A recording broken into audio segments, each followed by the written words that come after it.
Because the sooner we get done, the sooner we go upstairs and party.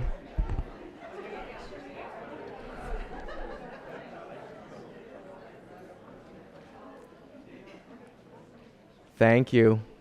This next session is called Values on Display. I think you'll see why we're talking about craft in institutional settings, and there's a lot of baggage there. Certainly Glenn has addressed that. And we're going to keep talking about that today because it is such a vital issue. We're starting with Liz McGoey from Indiana University. I will remind you that questions will be held until the end of the session. So we're going through three talks, and then we'll do question and answers for that session. Thank you. Liz.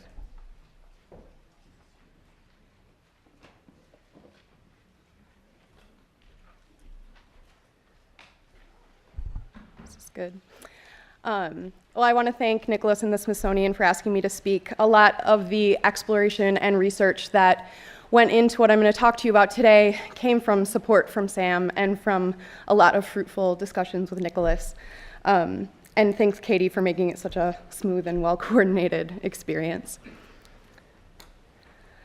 So, craft histories often cite the period after World War II as a turning point in the American craft movement, a trigger of rapid change through collaborative opportunities between individuals and industry, expansive educational opportunities, and organizational formations. And important to the theme of the symposium today, craft was, at this time, wielded as both a physical and ideological symbol of American nationalism, innovative, individualized, born of native materials, and realized by American hands. The exhibition I'm going to show you today, America at Home, represents a pivotal moment just before the war, in a period of foment when the definitions and boundaries of craft were contested, defined, and in some cases redefined within the walls of the idealized modern American home, striking a chord through the correlation and overlap between handcrafts and machine-made objects. America at Home opened to great fanfare in May of 1940, which was the second year of the New York World's Fair, dubbed the World of Tomorrow. The exhibition comprised 16 ensemble rooms that were housed under one roof, and on peak days, lines gathered outside the building before it opened, with thousands passing through the rooms every hour. Planners of the show aimed to showcase regional contributions and trends in modern design that would tap into fresh points of view originating outside the great marketplace of New York City. And in doing so, they hoped the exhibition would reflect America's regional diversity and social backgrounds like never before. By dramatizing the geographic and economic variety, organizers believed the modern interiors would articulate to a vast audience, quote, an intensely human story of achievement, end quote. And that the exhibition was going to make American home life vivid, to give it color, to give it form, by producing a great profusion of ideas and materials that could transform houses into homes. The role of craft and craftsmanship in these interiors was central to this new vision, put forth as both a physical presence and as a conceptual ideal meant to invigorate the design world and assert America's national identity. America at Home was thus a site of negotiation regarding the future of crafts as played out in the domestic realm, with each of the 16 interiors representing a different possibility for an alliance between art and industry, and for the union of craft and design in the name of a modern American aesthetic. Tension and conflict regarding the relationship of handcraft and machine production had dominated much of the interwar period, with craft often serving as either the moral counterpoint to mass production or as a blueprint for industrial design. In a debate held in the 1939 fair the previous year, for example, Francis Taylor of the Worcester Museum asserted that, quote, in America, we can never have a handicrafts movement as in Europe. Our frontiers are too far apart, our people less rooted to the soil. Our future is in large-scale industry and products of art on a large scale, end quote. And New York Times critic Walter Rendell Story suggested that the big problem facing the future of design was, in his words, to keep the handicrafts alive so that models can be made for the machine. All utilitarian things, such as a chair, can be assigned to the machine and made in duplicate, we can achieve our individuality in our homes in other ways, such as through accessories. Organizers of America at Home were aware of these tensions and conflicts and were committed to showcasing the reciprocal and integrative possibilities of craft and industry. They sought to expand the definition of craft in terms of its materials and production, while maintaining its celebrated ideological connotations of innovation and individual expression. During the planning stages of the 1940 fair, an idea arose to stage a decorative arts and crafts exhibit separate from the ensemble rooms, such as the one at San Francisco the previous year, which is imaged on the left. Director Louise Bonnie Leister and her team rejected this model, though, instead dedicating their efforts to showing only crafts in use, as they said, such as the ensemble on the right by George Howe and Wharton Esherick, which we'll return to in more depth. In order to represent, quote, the wide variety of interest and living habits which exist in a democracy like ours, end quote, 20 architects, designers, and decorators were invited to create backgrounds for living using any combination of mass-produced, custom-made, or handcrafted objects, so long as they turned to America for inspiration, design, and materials. According to Leister, because of this approach, America at Home, quote, might easily prove to be as important a milestone in the development of hand and machine arts in this country as have the important exhibitions and schools of thought in Europe over the last 15 years, end quote. Within the walls of these rooms, boundaries between methods of creation would diminish, as would dogmatic adherence to any particular style rooted in European precedent. This rhetoric of design freedom taking place at the New York World's Fair, along with the urgency to break from European precedent, came at a pivotal moment in time amidst rising tensions over the war in Europe. Retailing magazine described the timing of the second year of the fair as an opportunity for national designing strengths to flourish and solidify America's fashion independence. Particularly, the new iteration of the home furnishings exhibit needed to chart this path by celebrating native creativity and innovation. Paul Hollister, who was the executive vice president of Macy & Company, put it this way: the furnishings and decorations for American homes must necessarily become more representatively American products, with the war in Europe curtailing sources of supply and design. The America at Home exhibit at the fair looks to me like an opportunity which may never recur for the home furnishings industry of this country to capitalize on the well-known glamour of the American home and show conclusively that our home furnishings industry is creative as well as productive. In a brochure published for the 1940 redesign, fair organizers attested to the impetus of war in their nationalist efforts, writing, quote, because of the war in Europe, the home furnishings group faces new opportunities and new responsibilities. This may well be the year when American designers set their own course with little thought of anything other than American influences and give characteristic line and feel to a style of today, end quote. To achieve this goal, one of the designer and exhibition collaborators, Gilbert Rohde, demanded more fluidity and more collaboration within the realm of the home furnishings and design displayed at the fair. The new exhibition needed to give free rein to what he called the imaginative, the unrealized, and the possibly unrealizable, in celebration of the freedom of American life. Craft, as both a product and as an ideal, was essential to this nationalist rhetoric. In the 16 America at Home interiors, artisan-produced objects and designer-craftsman collaborations intermingle. The language describing the aesthetic origins and methods of production is blurred, and exhibitions promoters interchange description of craft and design and alluded to handcrafted objects, as well as to the aesthetic effect of craft in the industrial designs present in the rooms. The most overtly handcrafted ensemble in the exhibition was George Howe and Wharton Esherick's Pennsylvania Hill House, which displayed contemporary creative designs in a rural cabin setting. Wharton Esherick's powerful woodworking dominated the room, and as we can see, a massive staircase spirals up the center with a number of smaller seating areas around it. Esherick was noted for his avant-garde designs in wood and signs of his creative approach to materials extend across all of the surfaces, even the walls, which you can see. A different image here shows the wooden wall panels behind the couch radiating out in a sunray pattern. Everything throughout the room mixed rough, exposed wooden surfaces with rich, solid-colored fabrics.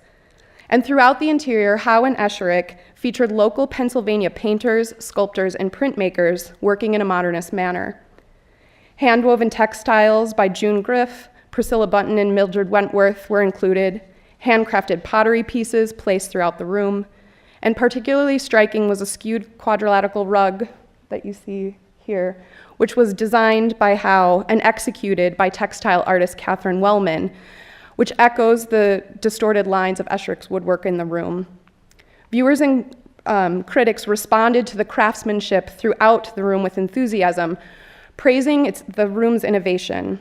One report described it as, quote, the most dramatic, the most original, and the most provocative room in the show. And I apologize here for the images. I mean, in all of these cases, we're talking about archival images of the show. So, examples of interiors almost entirely mass-produced, but capturing craft effects through the novel designs and experimental use of materials, countered the custom design of Howe and Esherick's room. Donald Deskey's Sports Shack, for instance, was a prefabricated weekend retreat.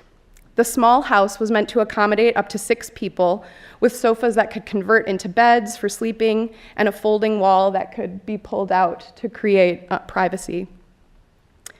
Deskey designed all of the furniture and furnishings in the home for mass production and worked with furniture manufacturer W.J. Sloan.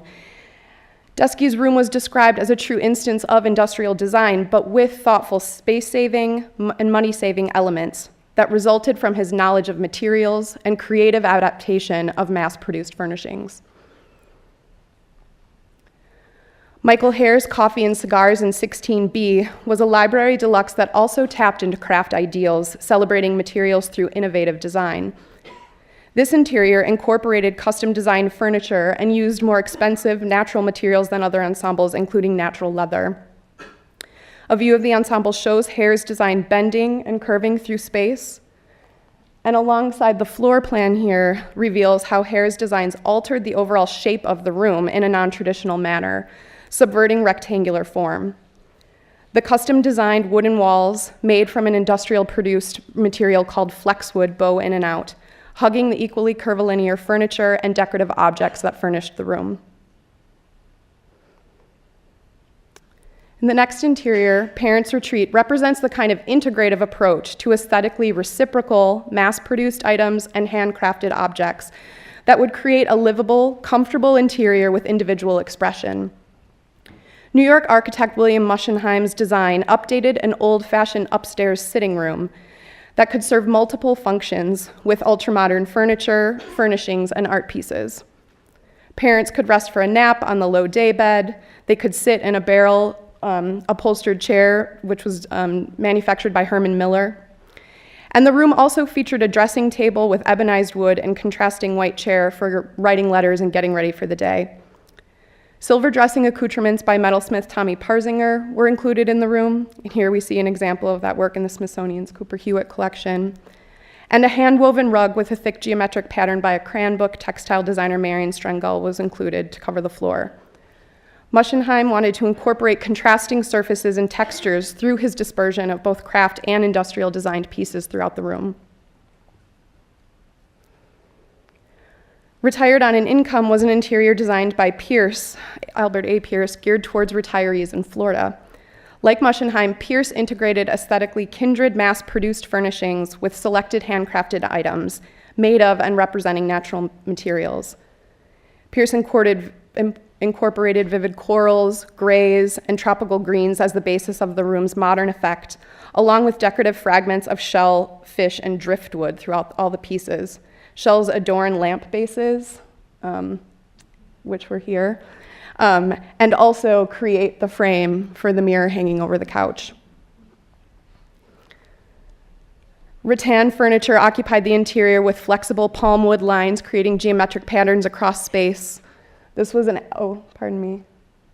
A garland of hibiscus was hung as art over the mantel in an asymmetrical pattern. And across the room, in a small occasional table, was decorated with hand-stenciled tablecloth by Margarita Mergentime, which is described in the literature as being a gray tablecloth with abstract designs of purple fish skeletons, which we can imagine here through a contemporaneous piece. And the table was also set with a modern lemon yellow tea service by ceramicists Otto and Gertrude Nasler, who were just starting to be recognized in the US at this time. In response to the show, one critic described America at Home as, quote, a panorama of American decoration as living art, end quote, which speaks to the extraordinary efforts that were made to dramatize the shelter exhibit for maximum public impact. Special events including Bride's Day, Parenthood Week, and a Federal Housing Authority giveaway program encouraged attendance. And organizers did not just show, but also acted out their idea of craft in use. Twice a day during the run of the fair, at 3 and 4 o'clock in the afternoon, a live dinner party was held in the auditorium, and two young couples would sit down for a meal together at a table designed and furnished by Margarita Mergentime, one of the exhibitors. As Helen Sprackling, who was an expert commentator on the art of dining, discussed menu, manners, service, attire, and the importance of modern furnishings in one's home. Towards the closing of the fair, another event called American Designers Day featured speakers who represented the network of organizers and participants behind the show, as well as those whose work overlapped with the goals of the home furnishings exhibit. These presenters included designer Russell Wright and the national director of the WPA art program, Holger Cahill. And in fact, a focal point of the event was to emphasize the relationship between the WPA's Index of American Design and the America at Home exhibit. The Index of American Design was a project under the auspices of the WPA since 1935, which employed contemporary artists to create renderings of traditional American craft objects that were produced before 1890 that would serve as proof of an authentic American aesthetic. And Ruth Reeves, who was part of this program, is shown here with some of the design plates. 70 new design plates were displayed for Designers Day at the fair, showing visitors how the index could serve as a source of inspiration for a national modern idiom. Designers included Mergentime, whose work here was inspired by the plates. She was both an American at Home exhibitor and an artist employed on the index project. Spoke to visitors about the ties between America's aesthetic heritage captured in the plates and the future of design that was on display in these interiors. De-emphasizing European precedent and focusing instead on regional trends and materials from within the United States was just one of the many aspects of the American craft tradition celebrated during this event at the fair. Like the America at Home interiors, the impulse of the program collapsed boundaries between craft and design, instead emphasizing the power of their union in the home. America at Home was heralded as a true expression of the spirit of the country, and this spirit was grounded in strengthening the bonds between craft and industry. A number of the same designers, craftspeople, retailers, and merchandisers involved in the World's Fair exhibition formed an initiative called The American Way, concurrent with the run of America at Home. Headed by Russell Wright, along with Gilbert Rohde, Frida Diamond, Raymond Loewy, Walter Dorwin Teague, Dorothy Liebs, and Marion Strangel, just to name a few of the names that you see on this list, or that you can imagine to see on the list. The organization set out to foster domestic collaborations within the home furnishings arena. And I show you here an exhibition held at the Chicago Merchandise Mart organized by the American Way. As the name suggests, a nationalist rhetoric rivaling even that of America at Home framed the organization's goals and endeavors. One promotional speech read, quote, "In these times, a great feeling of national pride is sweeping the country. We are discovering that there is an American way of living and that it is good," end quote. Rejecting further adherence to the old world influences of Europe, the American way put forth a consolidated and cooperative homegrown design idiom that they believed would span the regions of the United States and fit with the way of life, be it in a skyscraper, a white California bungalow, a Connecticut salt box house, or a Midwestern frame house.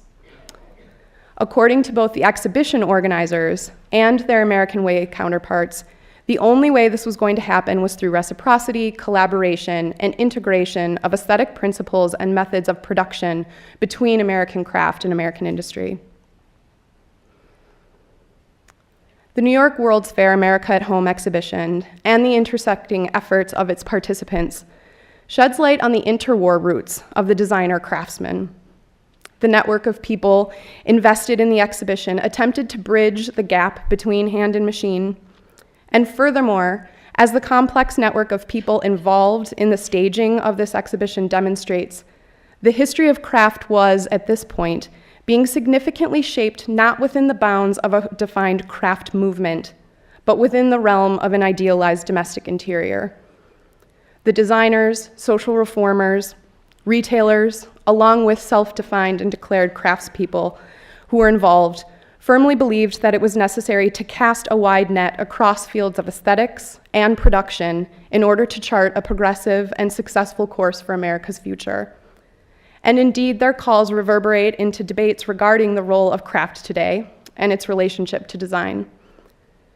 In many ways, the vision shared by organizers and participants of the show to foster collaboration between hand and machine, to encourage fluid boundaries between ways of making, and to celebrate the possibilities for craft to define a national identity live on in exhibitions like Renwick's Craft Futures. Thanks.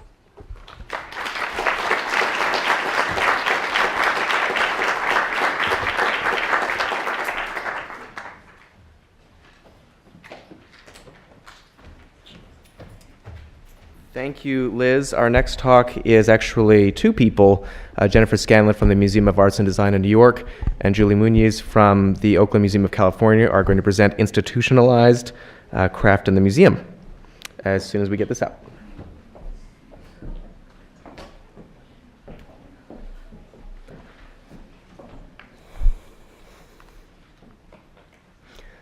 We're going to wake people up a little bit.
So I hope that was a blast from the past for some of you. If you grew up in the 80s like Jen and myself did, you may remember the song Institutionalized by Suicidal Tendencies.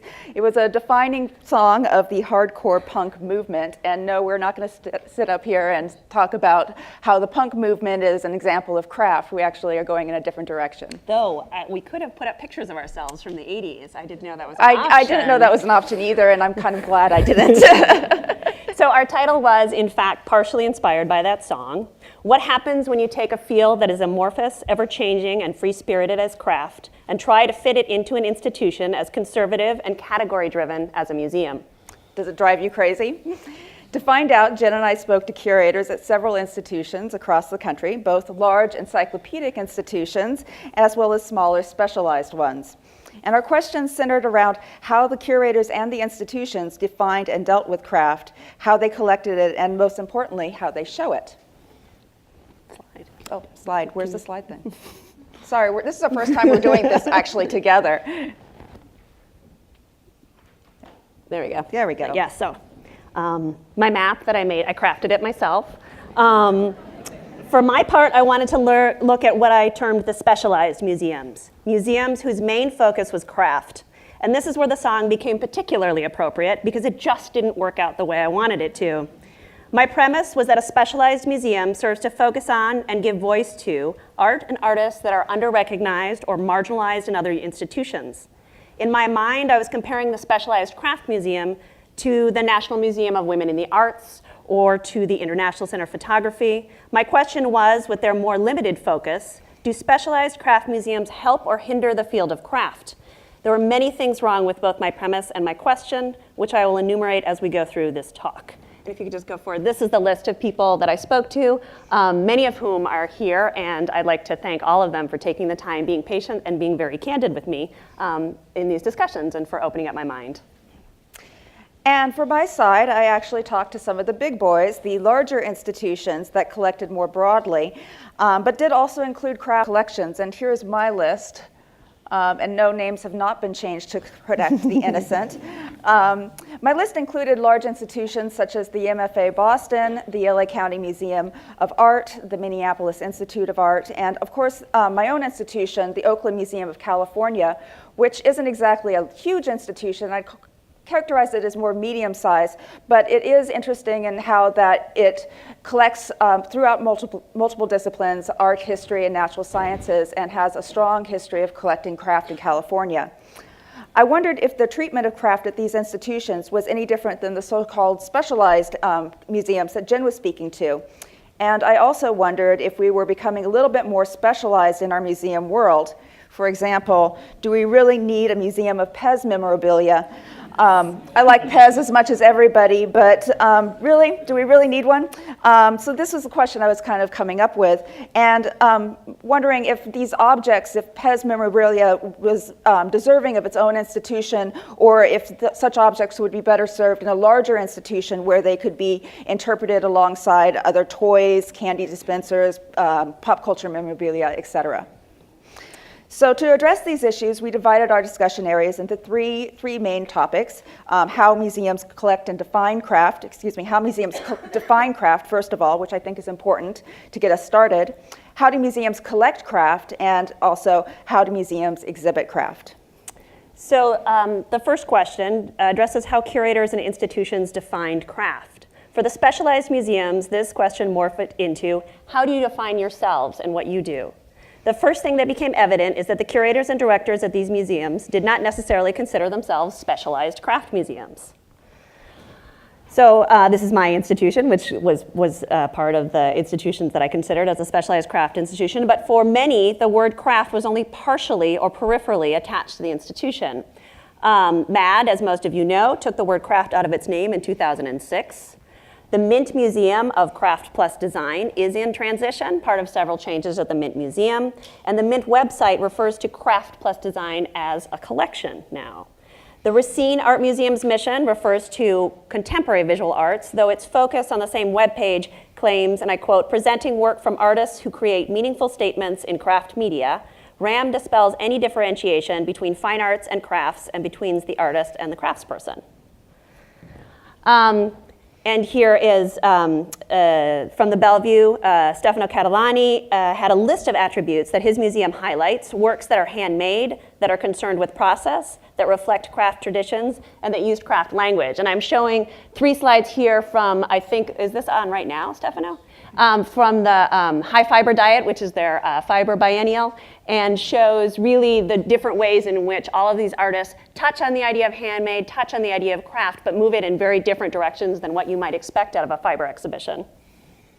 Several of the curators spoke of craft as a lens through which art and design could be viewed, a certain approach to materials and process. A few also mentioned craft activism and the counterculture intentions of those who choose craft materials or processes, a legacy of the arts and crafts movement as well as of the craft uprising of the late 60s. In these cases, craft expanded beyond materials and processes to an approach to art making, design, and in many cases a way of life. With all of these varied definitions and approaches, the specialized institutions also varied greatly in their approaches to serving as advocates of the field of craft. Even with the name change, MAD recognizes that craft is the reason it was founded, and documenting craft history is one of its core activities. In this way, MAD fits what I consider the typology of the Specialized Museum in preserving and telling a history that would not be told otherwise. Namita Wiggers in Portland also felt that documenting craft history, as well as presenting craft scholarship, was a key part of the Museum of Contemporary Craft. Suzanne Isakson at the LA Museum of Craft and Folk Art agreed, but expanded that definition to include many marginalized forms of art and artists that would not be given a voice otherwise. Nicholas Bell spoke of one of the Smithsonian's grand challenges, which was, a quote, understanding the American experience. Nicholas saw focusing on craft as an important way to understand a key element of the American experience. These attributes and the lens concept that Jen refers to are partially shared by curators in larger institutions as well. These encyclopedic museums, for them, the definition of craft is not as different, not only different within the museum itself, let me say that again. For them, the definition of craft is not only different amongst the different institutions, but it's often different amongst the different curators within the same institution. Each curator approaches it differently, and some, such as Jerry Ward at the MFA Boston and Jennifer Comar Oliveras at the Minneapolis Institute, see it as a continuation of the decorative arts, bringing the decorative arts up into the contemporary world. Others, like Emily Zilber, also at the MFA Boston, define it as basically by the traditional craft media of wood, metal, clay, glass, and textiles. And still others, such as Bobby Tigerman at LACMA, link it directly to the studio movement, so what comes after that movement she defines as craft. These are just how curators are starting to approach it and think about it in terms of their collecting. But no matter what the definition that they come up with, they all agree that it's a very elusive definition, and they all also refer to the importance of process in it.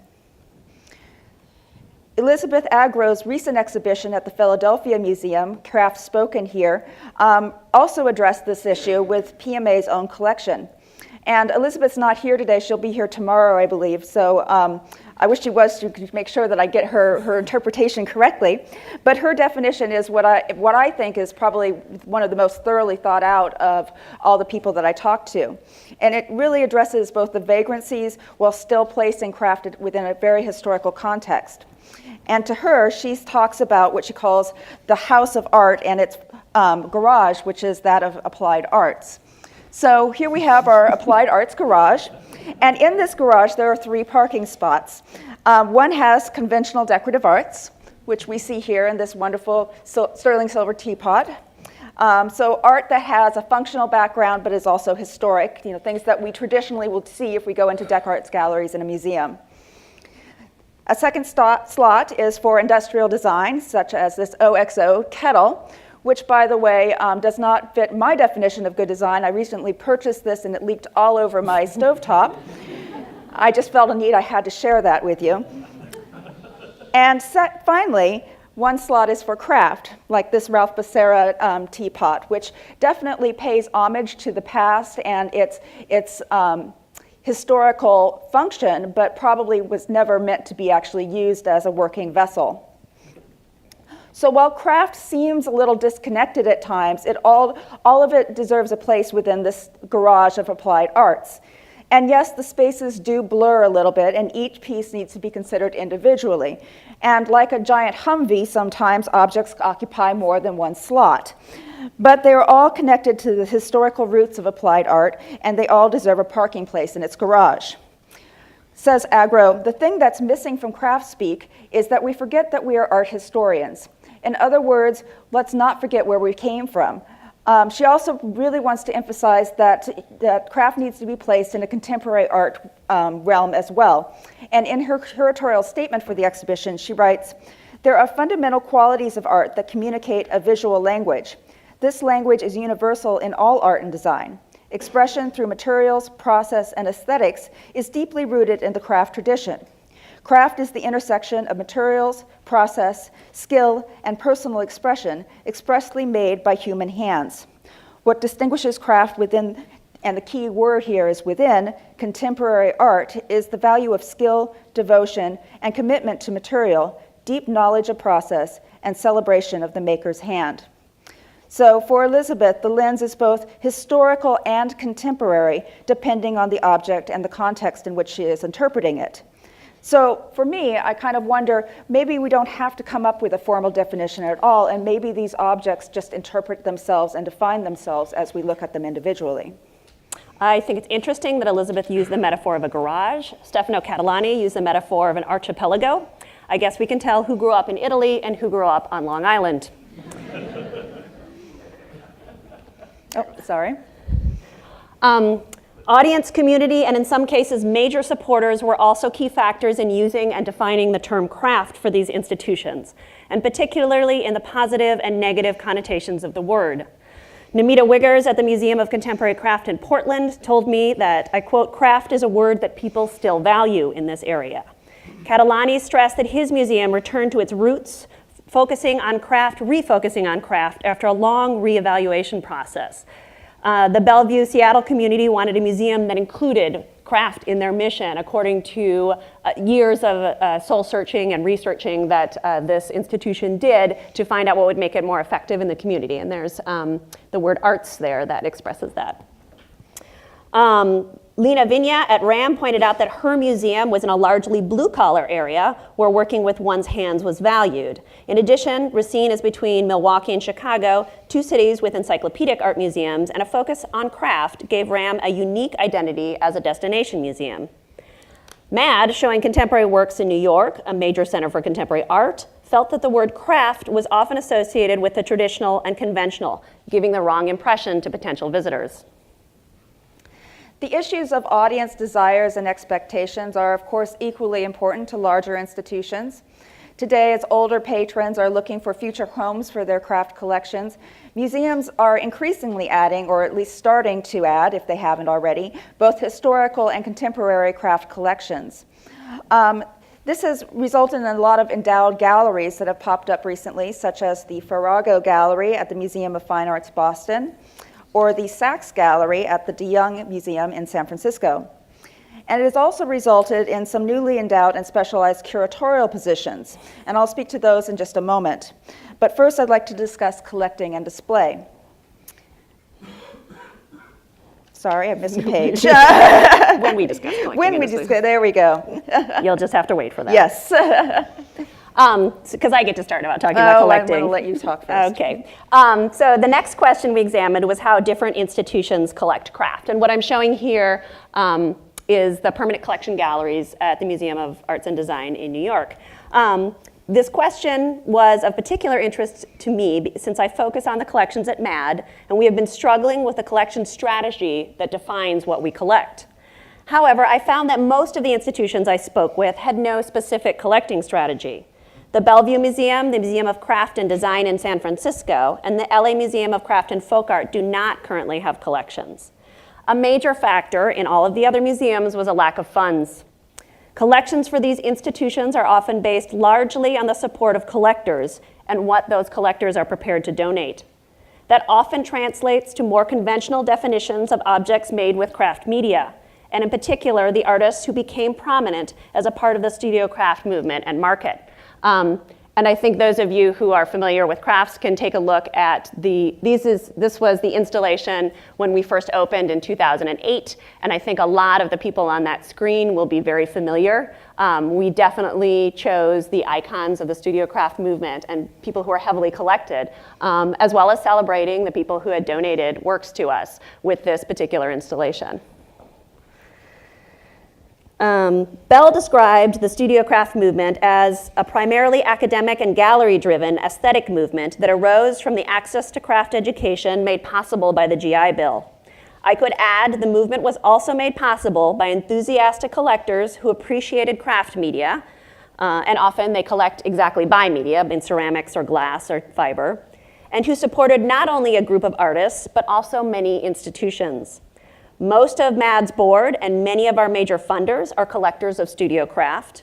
While some of them have adventurous tastes or are willing to broaden their definition of craft, and this was, of course, essential as we changed our name and represented our mission to the public, their own collections do not always include the kind of edgy conceptual works that many of the specialized museums are showing today. So I'm contrasting here, once again, this is our collections gallery, and this is the floor that was directly above it in our opening show, Second Lives, which looked at artists that were working with found objects or pre-manufactured objects. And you can see a real difference in the kind of works that we have in our collection, objects by a certain group of artists that are usually discrete and within studio craft tradition. And then on the bottom, we have a series of objects that kind of blur those lines. We have installations. We have a lot of found objects. So there's quite a difference if you go down the floors in our museum, as you were requested to do as a visitor. When you hit the permanent collection floor, the tenor changes considerably. Okay. Now I've lost my space. Thus, the donations to the collections that we see, in a situation similar to that of many other specialized museums, demonstrate only one aspect of the kind of work that we are exhibiting.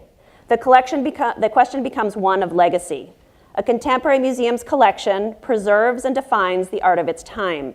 How is this moment in craft history being preserved and defined?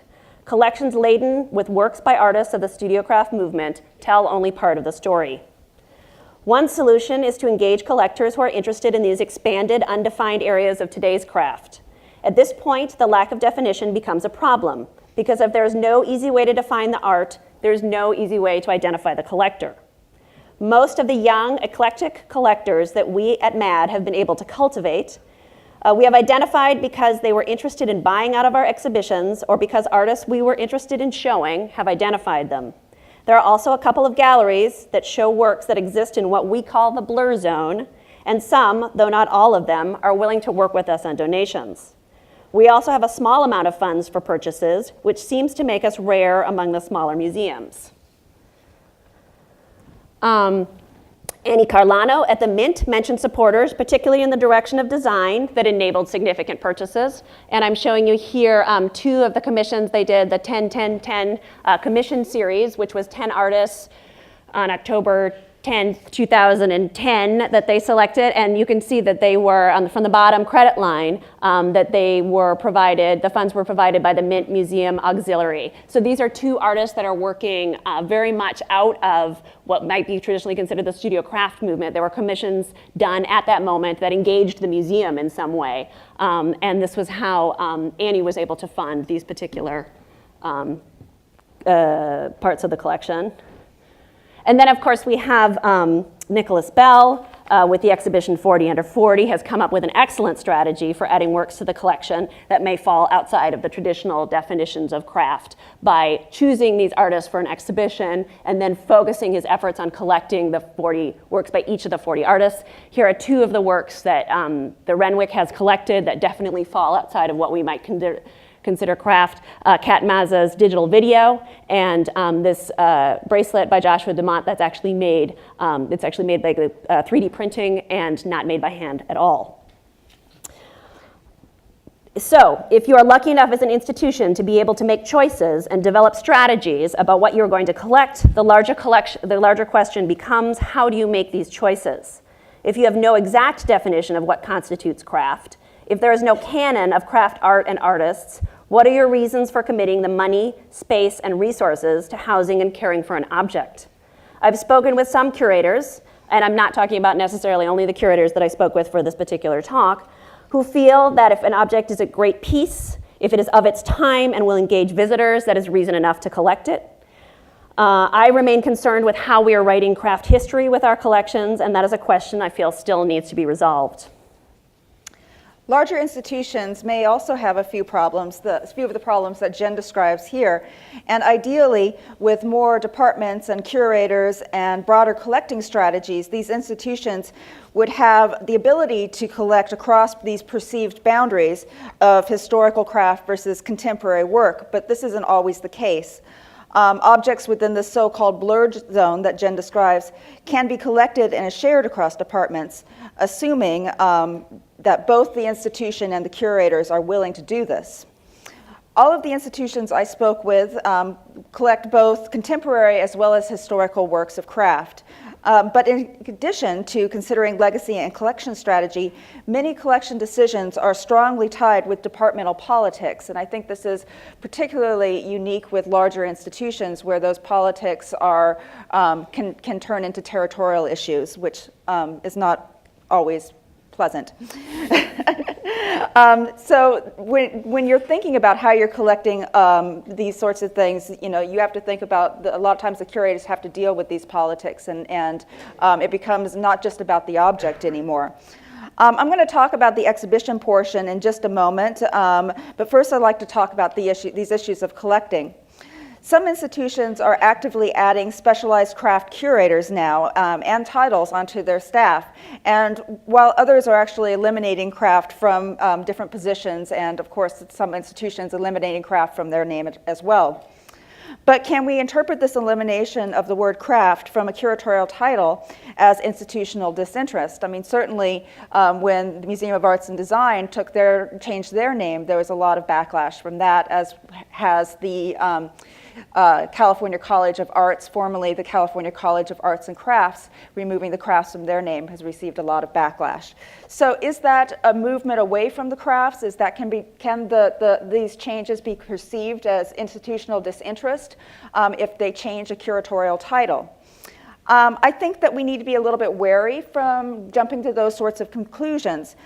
For example, my title is currently Associate Curator of Craft and Decorative Art. I'm sorry, it was Associate Curator of Craft and Decorative Arts. It's now Associate Curator of Design and Decorative Arts. And when I asked my director why the word craft had just been removed from my title, she admitted that it was a bit of an oversight more than any kind of politically driven reasons.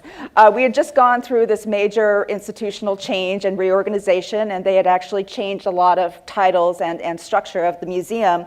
And since I started that position in 2008, I had been actually actively lobbying that our art department should be collecting more important design, which we hadn't really in the past. And I think what happened was that the institution heard me, but so they changed my title to add design to my title to emphasize that, yes, we heard you and we're responding, and they forgot to add craft in it as well. So one step forward, one step back. But I do want to say that the Oakland Museum has had a strong history of collecting craft, and we still do. And I just opened a show on contemporary glass in California, and we will continue to collect and display it despite my title change. And the same can be true at the Minneapolis Institute. Jennifer Comar Olivares' title is Associate Curator of Decorative Arts, Textiles, and Sculpture, which is a bit of a mouthful. Previously, apparently, her chief curator wanted their titles to reflect all of the purview, all of the objects that they were responsible for. So she did have craft in the title, but as various departments began to change and meld and different curators started taking over different areas, it became longer and longer and longer, and they had to kind of shorten it a little bit. So as Jennifer explained to me, she really felt that the crafts belonged with part of that decorative, part of that applied arts garage, that they were under the purview of decorative arts. So by eliminating craft, she wasn't actually eliminating craft from her title, she was just putting it under that umbrella of decorative arts. So its inclusion was there, but not as overtly, and they just needed to do it as kind of a way of paring it down. I would argue that my title pretty much reflects the same sort of thing. I also believe that crafts is a part of decorative arts. And while I would prefer that it be a part of my title, because I know how important it is to our community, it is there even though it's not overtly there. Conversely, even with established institutions adding curatorial positions in this field, both the Museum of Fine Arts Boston and the MFA Houston have avoided the word and refer to these positions as curators of contemporary decorative arts. I thought that was rather interesting. I bring this up to make a point. With a word as elusive as craft, it makes sense that institutions with larger, more encyclopedic collections would have a problem with it. For these large institutions, I think the definition of craft is, as one curator said to me, a source of spirited debate. They seem to have a little bit of a hard time putting their hands around it. And I find it interesting that while some of the smaller institutions and curators kind of avoided the question of how do you define craft, all of the curators that I spoke with in the larger institutions actually had a specific definition of how they approached it, at least personally. And I think, as I alluded to earlier, this is due to these departmental politics. With the fact that they had to define their mission, the smaller institutions, depending on their mission, have a little bit more of an unfettered way of approaching it, but the larger institutions have to deal with these politics across departments. And depending on whether or not the object is considered craft, decorative arts, contemporary arts, it had ramifications on who could collect it, what acquisition funds might be available, what collectors could be approached for donations, who might be courted, et cetera, et cetera, et cetera. So it's more important for the larger institutions to come up with some way to kind of grapple with these objects, whereas I think the smaller institutions had a little bit more of less restraint as they approached it. Oh, that's me. At LACMA, for instance, craft pioneers Peter Volkes, Ken Price, Robert Arneson, and John Mason were all moved from the Decorative Arts Department to the Modern and Contemporary Art Department. And it should be noted that Bobby Tigerman emphasized to me that this move was done mostly for curatorial, not for registrarial reasons, and it had no impact on how the art could be used across the museum. However, I think it does demonstrate this fine art versus craft divide that we all know so well. I think it also begs the question, at what point does craft become modern art? When it veers enough away from functional object to sculpture? Well, if that were the case, I think that pieces by Ralph Becerra, William Hunter, or Adrian Sachs would qualify. All of these objects, however, happily exist within LACMA's Decorative Arts Department, although I think they definitely veer away enough from their functional use that they might be able to qualify under that definition. How about another definition? How about when an object has enough of a connection to a major art movement, such as abstract expressionism, like Peter Volkes does? But if that were the case, then I think that the constructivist jewelry of Margaret DePata should be also deemed modern art, but again, those objects also reside in LACMA's Decorative Arts Department. So I think the answer really seems to be when it's deemed important enough in the greater art historical canon for the modern and contemporary department to actually take notice. And of course, larger institutions love the canon. So as you can tell, the issues of collecting is very much tied with these old display models. According to Jerry Ward, the MFA Boston's famous Please Be Seated program, which features contemporary furniture that they collected in the 70s and 80s, but they put it throughout the galleries, throughout the museum. This program was started by Jonathan Fairbanks in 1975, and it was started as an impetus to start collecting contemporary furniture, but also as a way for him to get craft into other people's galleries, not just into the American decorative arts. And as he tells me, it was not always welcome with open arms amongst those curators whose galleries that it was slid into. They definitely saw these galleries as their territories and what's that object doing in my gallery. Fortunately, I do think that these old models of display are breaking down in favor of a more interdisciplinary approach, embracing the one museum, one collection concept. And Oakland Museum is among those that are leading this in this regard. We have, as I mentioned, 3 disciplines that we cover: art, history, and natural sciences. The Oakland Museum started out as 3 separate institutions, actually. The Oakland Public Museum, which held anthropology collections, the Oakland Art Gallery, which of course was art, and the Snow Museum of Natural History. These institutions merged in 1969, but continued in a large part to exist as 3 separate institutions, just all under one roof. They all had different collecting strategies, and at times they were competing collecting strategies and exhibition strategies. For example, if the history department wanted to display, for example, an Eames chair, which is part of California history, as well as California art, they would need to get the permissions of the art department in order to display it in their galleries. And unfortunately, the art department curators of that time weren't always willing to share. So to get around this, what the history curators would do, they would just go out and get another Eames chair, even though there was already one in the collection.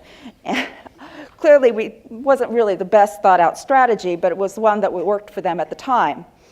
Fortunately, this has changed over the last 5 years, and in an effort to highlight our multiple disciplinary collections, curators are encouraged to find new ways of making these new connections.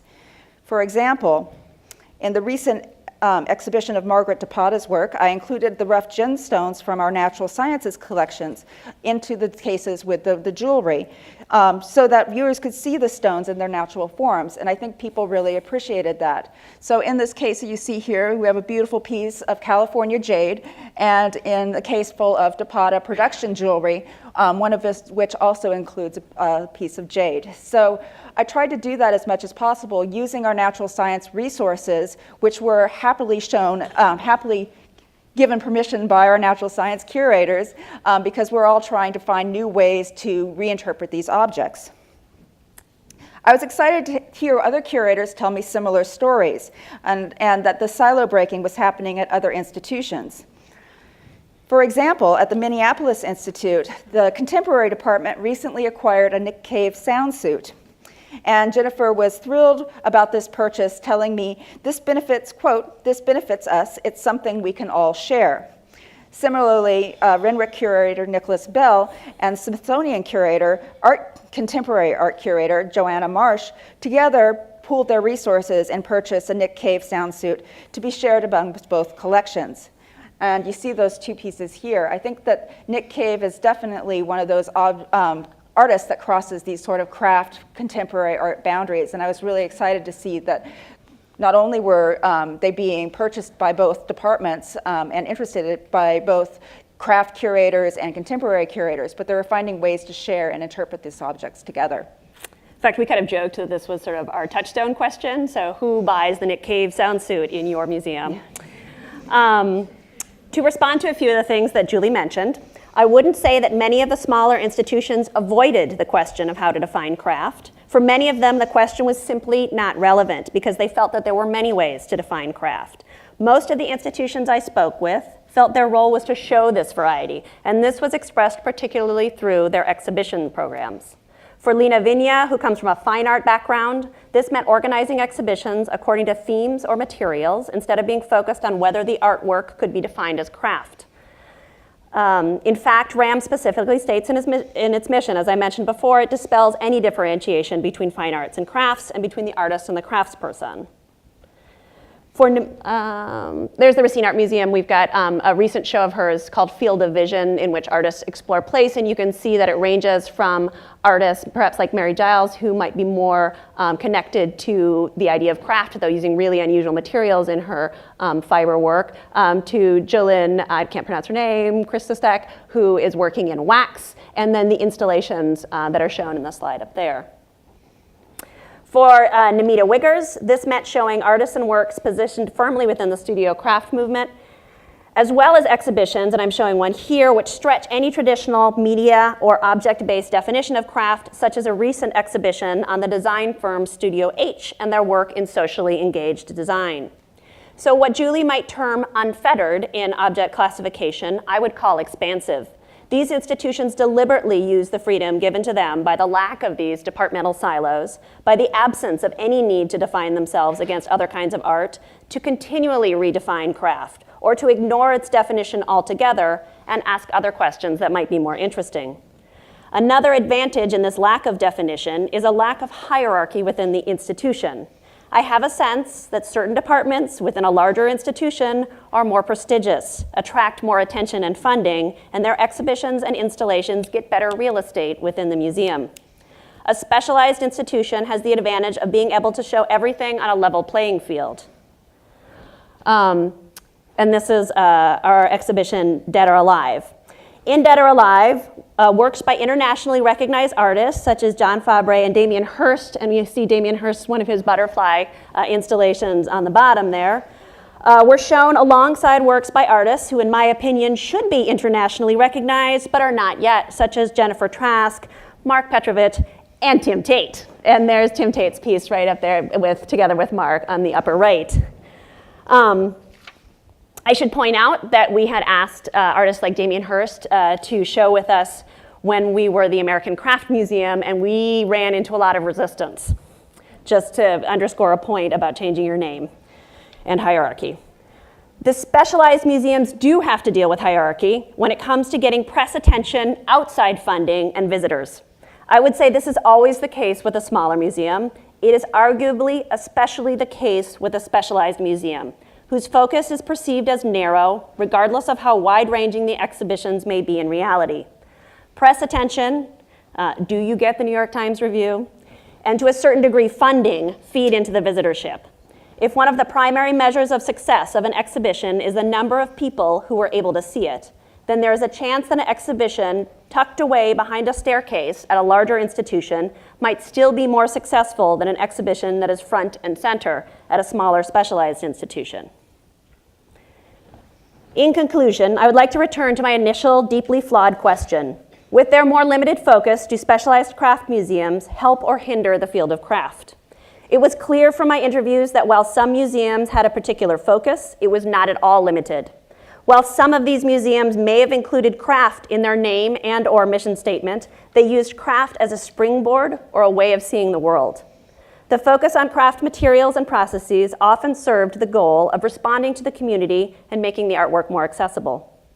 Encyclopedic museums often focus on artists and works that are very much in the art world mainstream, particularly because, as Julie mentioned, they love the canon, and partially because they need to do big name shows to attract enough people. These are often artists whom we have seen over and over again. In about 6 weeks from now, the Metropolitan Museum is opening another Matisse show. MoMA has a print show that shows Jasper Johns and Matisse. San Francisco MoMA is opening retrospectives on Jay DeFeo and Jasper Johns. The Art Institute of Chicago has a show on Picasso. LACMA has a show on Caravaggio. Meanwhile, the LA Craft and Folk Art Museum has an exhibition on LA tattoo artists. It's unbelievably cool. I'm really excited about it. The Bellevue has an exhibition that explores the connections between design and photography. The Museum of Arts and Design has an exhibition about perfume as an art form called The Art of Scent. I believe that in exploring areas that larger museums tend to marginalize, specialized museums can be more groundbreaking and mind-changing. In focusing on their communities, these museums make the works accessible to the public. I don't know if there's something we can call the field of craft, but I've concluded that these museums, with their particular lenses, are contributing to visual arts in general, no matter how you define them. In regards to my question, are we becoming too overly specialized? My response is actually no. I think that what we're doing is a great thing. As Jen mentioned, specialized museums do provide a springboard for new discussions, and that these discussions are largely overlooked by encyclopedic institutions. So even going back to the Pez Museum, I have to think, well, you know, that museum was started by a really avid collector, as was the Metropolitan, as was some of the best museums in the world. Avid collectors started these and made the major donations that began these major institutions. So maybe it's not a bad thing after all. But I don't think it should be seen as a one or the other kind of competition. While small institutions provide focus, larger institutions provide context. And both institutions have both their merits and their strengths. Jen mentions lots of very interesting exhibitions that are being staged by some of the specialized institutions, but let's not overlook what some of the larger institutions are also doing. For example, LACMA is now touring their groundbreaking exhibition, California Design, which featured new scholarship on the history of the craft movement. In addition, they are also putting on a major retrospective of Ken Price. And while this retrospective was curated by one of their modern and contemporary curators in that department, I think it's still important to remember that it puts focus on a major craft player, probably more than what would have been done if it had been done in just the Decorative Arts department. And finally, in February, Emily Zilber at the Boston MFA will be looking at the intersection where historic and contemporary work collide in her show, New Blue and White. These intersections of historic contexts are the kinds of exhibitions best suited for encyclopedic collections because they have those historic collections and they can interpret these objects in really wonderfully new ways. As to the larger questions that we asked, what happens when you take a field that is as amorphous, ever-changing, and free-spirited as craft, and try to fit it into an institution as conservative and category-driven as a museum? We were both excited to find out that the curators and directors we spoke with were neither conservative nor category-driven. They were all full of ideas and ways to break down boundaries and challenge preconceptions. Even in the hierarchy of a larger institution, we found curators working to break these boundaries and looking for new ways to interpret their objects.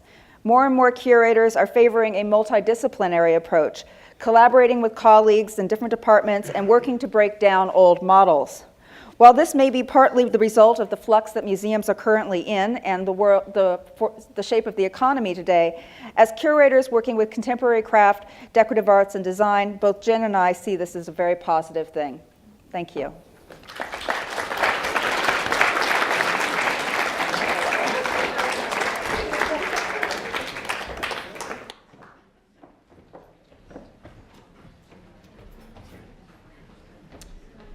Thank you, Jen and Julie, for that excellent overview. It's hard, I know, to put that much information across the country together and synthesize it, and you did very well. I'd like to bring Ulysses Dietz up, oh, here he is, up to the stage to give a talk I know he's been wanting to give for many years. Retirement, or impending retirement, when it's at least on the horizon, has a way of freeing you. So, get off the stage, please.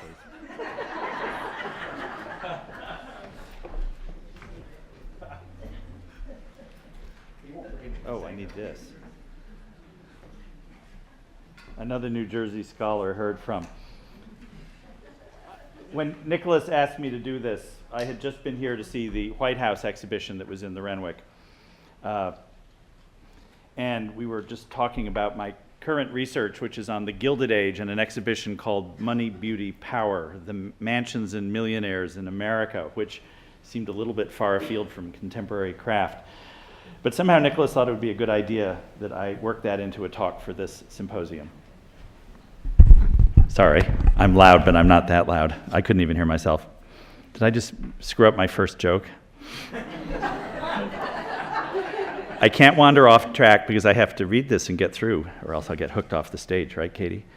And at first I thought he was joking, and then he actually told me I had to submit, and so I did. And I've got to say, arriving here yesterday to see the show, and going through the show with Nicholas this morning and listening to the talks that I've heard so far today, I'm feeling less and less panicky just about reading through. And I'm not used to reading. I'm used to gesticulating. I wonder if I can gesticulate and read at the same time.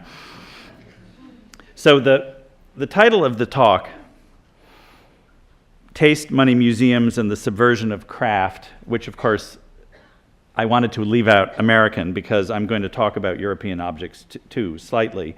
But it all comes from a very simple point of view that you need to remember about me and my career, which is that I am a decorative arts curator. I was trained as one. I am an object-oriented, non-academic. And it's all about the things. It's about process, it's about style, it's about the cultural meaning of objects at any time in any space. So that's where this is coming from. It is also very much linked into the fact that I am the curator of everything from the Renaissance to the present day, including costumes, textiles, dolls, and toys, and jewelry. And since we don't have curators, I'm also the curator of numismatics and antiquities. So it's all fodder for my thought process, which can be very scattered. But American contemporary craft going back in time, I will define in an extraordinarily loose way that may please or piss off everybody in the room. But these two objects made at almost the same time, both of them in the museum's collection in Newark, as are many of the things in this talk, are the same thing to me.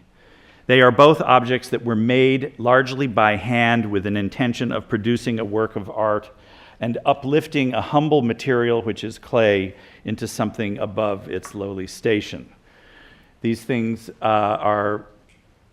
so if you can absorb that idea, then nothing else will probably scare you too much. The American contemporary craft movement is the child, in my mind, of the arts and crafts movement, which in fact is the child of the British arts and crafts movement, which goes back into the 1860s, 70s, and 80s. It is not a direct genealogy, but there is a historical flow that moves from one to the other.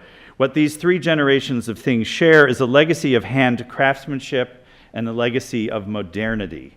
However, just as the American arts and crafts movement represented a decided cultural shift away from its British progenitor, the contemporary craft movement has itself undergone a sea change in the past half-century, a change that has virtually divorced a good part of it from the intentions and origins of its intellectual ancestors. Now, you have to start by remembering, and this is where I will anger the first crowd, that the Victorian roots of craft were often elitist, not populist at all. William Morris, here you see Whittock Manor that Morris decorated, one of the most intact full interiors, and that great Godwin sideboard that I guess is in the V&A, I remembered that once, which is revered as a proto-modernist object by museum curators around the world. But these were, in fact, elite objects made for an elite audience. And for all of his romantic socialist politics, William Morris was a decorator for the rich. Much of the cutting-edge design that came out of the British movement was handmade and high-end, and it was also, most importantly, modern. Modern in style and modern in vision, in spite of the patently historicizing approach to design and the reactionary romanticism of its vision. So those at the top of the financial pyramid in the United States initially embraced this romantic modernist aesthetic as well. This may surprise you slightly. The amount of concentrated labor that went into produce, oh, wait a minute, I've skipped a line here. Oh, yes. At the top of the social heap, America's Gilded Age embraced handcraft both for its modernity as well as for the costliness implied by its materials and labor requirements. Here you see a house built in 1885 in Chicago by a local architect for a socialite named Bertha Palmer. And here are the craft objects that go along with an object like that. And these are things that you might not necessarily think of as craft objects, but I cannot get myself away from thinking that's exactly what they are as a decorative arts curator. These fall within those parameters and certainly relate to things that we have seen in the craft world in the last 20 years. That whole group of ceramics made in New Jersey, retailed by Tiffany in the 1880s, implies a huge amount of labor and physical skill, both in their conception and in their actual production. And the amount of concentrated labor that went into producing that marquetry-encrusted piece of art furniture, which was made for the Mark Hopkins House in San Francisco in 1878, was a substantial part of its appeal. It does not matter what style label that you slap on pieces like this. It's their perceived value in their day was very heavily weighted on the craft necessary for their production. It was not just, oh, these are expensive. These are expensive because someone spent an awful long time making them. And also then we get into the materials.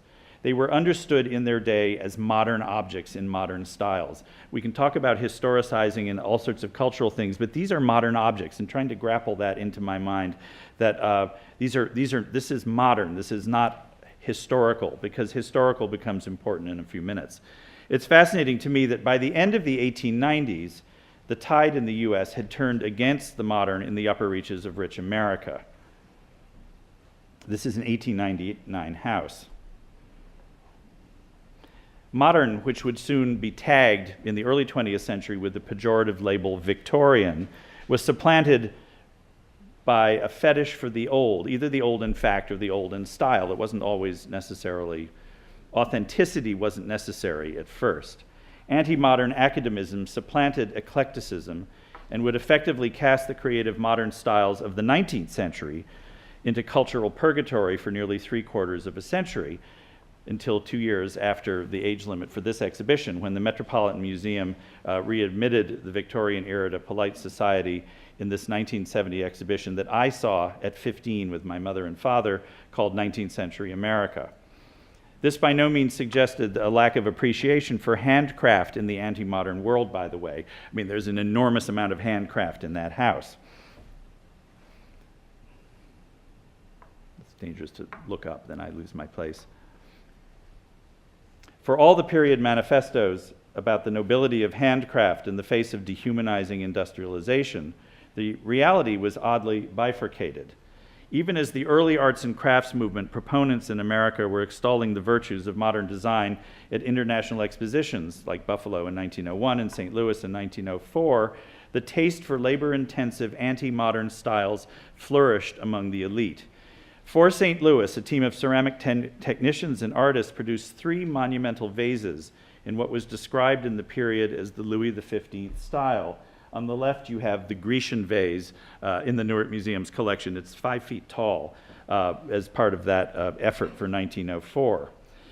But I will point out that the art committee in 1904 at the fair did not look kindly on this sort of anti-modern work, and thus the official museum-sanctioned record of what was on view in the art building at the St. Louis World's Fair is heavily weighted in favor of the kind of modern design that curators like me and collectors like today. In the Paris exposition of 1900, widely considered the great moment for the Art Nouveau in the world, Tiffany and company preferred to promote anti-modern riffs. Oh, sorry, I have the thing right there. Anti-modern riffs on period styles, including an 18-karat gold coffee set designed by John Curran in a typical Louis Purée style, very similar to this one you see here that's in Newark's collection, also designed by John Curran. 600 hours of labor went into producing this little coffee set in 1897. The coffee pot is that tall. It's a very small set. And it gave it a retail cost of about $1,500 or something like $40,000 today. Now, while the characteristic Gilded Age emphasis on costly materials and intense handcraft persists, the style has shifted dramatically away from anything that I would think of as modern, although I've argued this case that these are modern objects, and they are modern objects, but they're not meant to look modern. If you compare 2 other exhibition pieces from Tiffany's factory, you see one in the modern style from 1876 on the right, designed by Eugène de Soligny in sort of a historicized, vaguely Renaissance trope. And on the right, you see George III candelabra designed by Paulding Farnham for the Paris World's Fair, for Tiffany's booth there. The shift from the right to the left, both of which were owned by very rich Americans in very big houses, shows you that the shift away from modern toward this kind of anti-modern element in the world of the very rich had left modernism, that would not die, by the way, but modernism would be there, but it would have lost the patronage of the super rich at the turn of the century. So what's the point of what I'm getting up to here? Basically, this was the moment in the United States, at least, when notions of what constituted good taste were systematically, and I believe consciously, manipulated by the financial elite, aided and abetted with gleeful cupidity by both art dealers and museum curators, in order to isolate themselves still further from the merely well-to-do and the middle class. Our very own White House, as you see here on the screen, consistently was a modern mansion in this sense that I've been presenting it here, from the time of U.S. Grant through the death of President McKinley. And it was reimagined as a Franco-English palace, which is what it is today, by the architect, decorator, antique dealer Stanford White between 1901 and 1903, purging all traces of Victorian bad taste from the state rooms. And here you see the bad taste as decorated by Louis Tiffany in the 1890s, and the triumphant good taste of Stanford White in 1902, 1903. And although the Red Room is very different today from what it was then, it is essentially unchanged from that moment over a century ago. These images, this comparison of images, offer a visual summation of what happened not only to the mansions of America's elite at this period, but to the collecting policies of America's growing crop of city art museums at the same time. The egalitarian ideals espoused for Americans in the years before the Civil War were trampled in the stampede by the rich to distance themselves from the rest of their countrymen and to outspend each other in their competition for social power. The emergence between 1890 and 1910 of the palatial mansion, modeled with increasing academic correctness on foreign prototypes and filled with antiques and old master paintings, is simultaneous with the establishment of many American museums.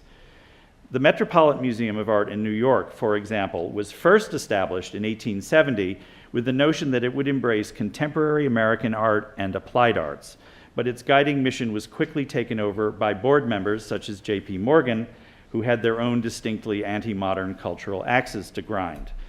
Possibly the largest irony of this is that the elite-driven anti-modernist impulse ultimately set down deep roots in the American middle class, embracing a romantic ideal that effectively kept modernism a weak presence in suburbia until after World War II.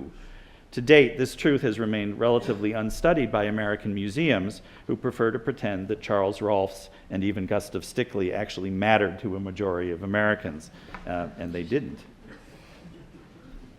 Oh, this just shows you the sort of paradox here is that a 19th century suburban Gothic villa was a modern building, and that my now completely storm-damaged house in suburban New Jersey, built in the 1930s, was an anti-modern building, so you have to absorb that context.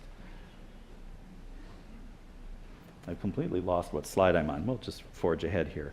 The arts and crafts movement, the American child of the British arts and crafts movement, was more populist in its vision, at least as I understand it, and more self-consciously modernist in the styles that it embraced. And here you see modern craft in America in 1910. These are two pots from an exhibition at the Newark Museum simply called Modern American Pottery that was held in 1910, our first decorative arts exhibition. It was also a movement, the arts and crafts movement, that was very intentionally targeted, especially by my museum, I might say, to an educated middle class. While handcraft and art were central themes, simplicity and accessibility, not just visual but also financial, were equally important. So the museum starts in 1909, founded by a department store owner, my museum, the Newark Museum, Louis Bamberger, and the city librarian, John Cotton Dana. And it saw itself, and preparing this talk, I realized why at this particular moment the museum saw itself as an antidote to what its founders saw happening in other major urban museums across the country. Here you have a shot of the Metropolitan Museum as it looked in 1900, and then my founding director's fantasy for a museum that never got built in Newark. On the right is the public library, and on the left was the art museum that never got built. We ended up being built down the street a block. In particular, the Newark Museum's founders were worried about the rejection of the new and the accessible in favor of the old and the European that had become the drumbeat of the American cultural elite. The young museum's director openly challenged the concept of masterpiece in his collecting, which was a radical notion at that specific moment, believing that art was present in everyday objects and that the dominance of painting and sculpture in museums, particularly old European painting and sculpture, was inimical to American values. This is particularly significant in light of the simultaneous rejection by most elite collectors, and the museums they supported, of course, of modern styles. Oh, this just shows a slide of one of our radical early installations in 1912. Newark tried very hard in its early years to promote the art of today, which was the sort of drumbeat of our founding premise, and that included decorative arts and modern design. Even as Newark formed its early collections of modern objects, there was pressure to collect things that were fine and good, meaning old and European, as well as the modern things that we're buying. These two things come in at almost the same time, a Viennese teapot from the 18th century and a piece of Saturday Evening Girls pottery that we bought for $2.50 well, we didn't buy it in 1913. We bought it in 1910. I don't know why I didn't edit my dates, but anyway, there you are, $2.50. The price tag is still on the bottom. Remember that promoters of anti-modern good taste did not reject handcraft, not at all. Indeed, at one level, they rejected mass production as vehemently as William Morris and his ilk. But the handcraft embraced most passionately by elite collectors and curators was intended to underscore the social and cultural power of the owner. Donating fine old objects to museums further supported this cultural hegemony and forged patterns of patronage that exist to this day. Antique spoke of money and class. Modern spoke of education, egalitarianism, and the middle class.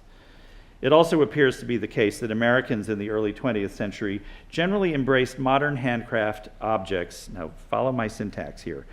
Americans embraced modern handcraft objects in inverse proportion to their perceived modernity and art historical importance to curators of my generation. In other words, the more important an object is today, the more likely it was rejected by the consuming public in America 100 years ago. These two objects are a case in point. Both of them acquired out of a modern German applied arts exhibition that we hosted at the Newark Museum in 1912, the first exhibition of its kind in the United States.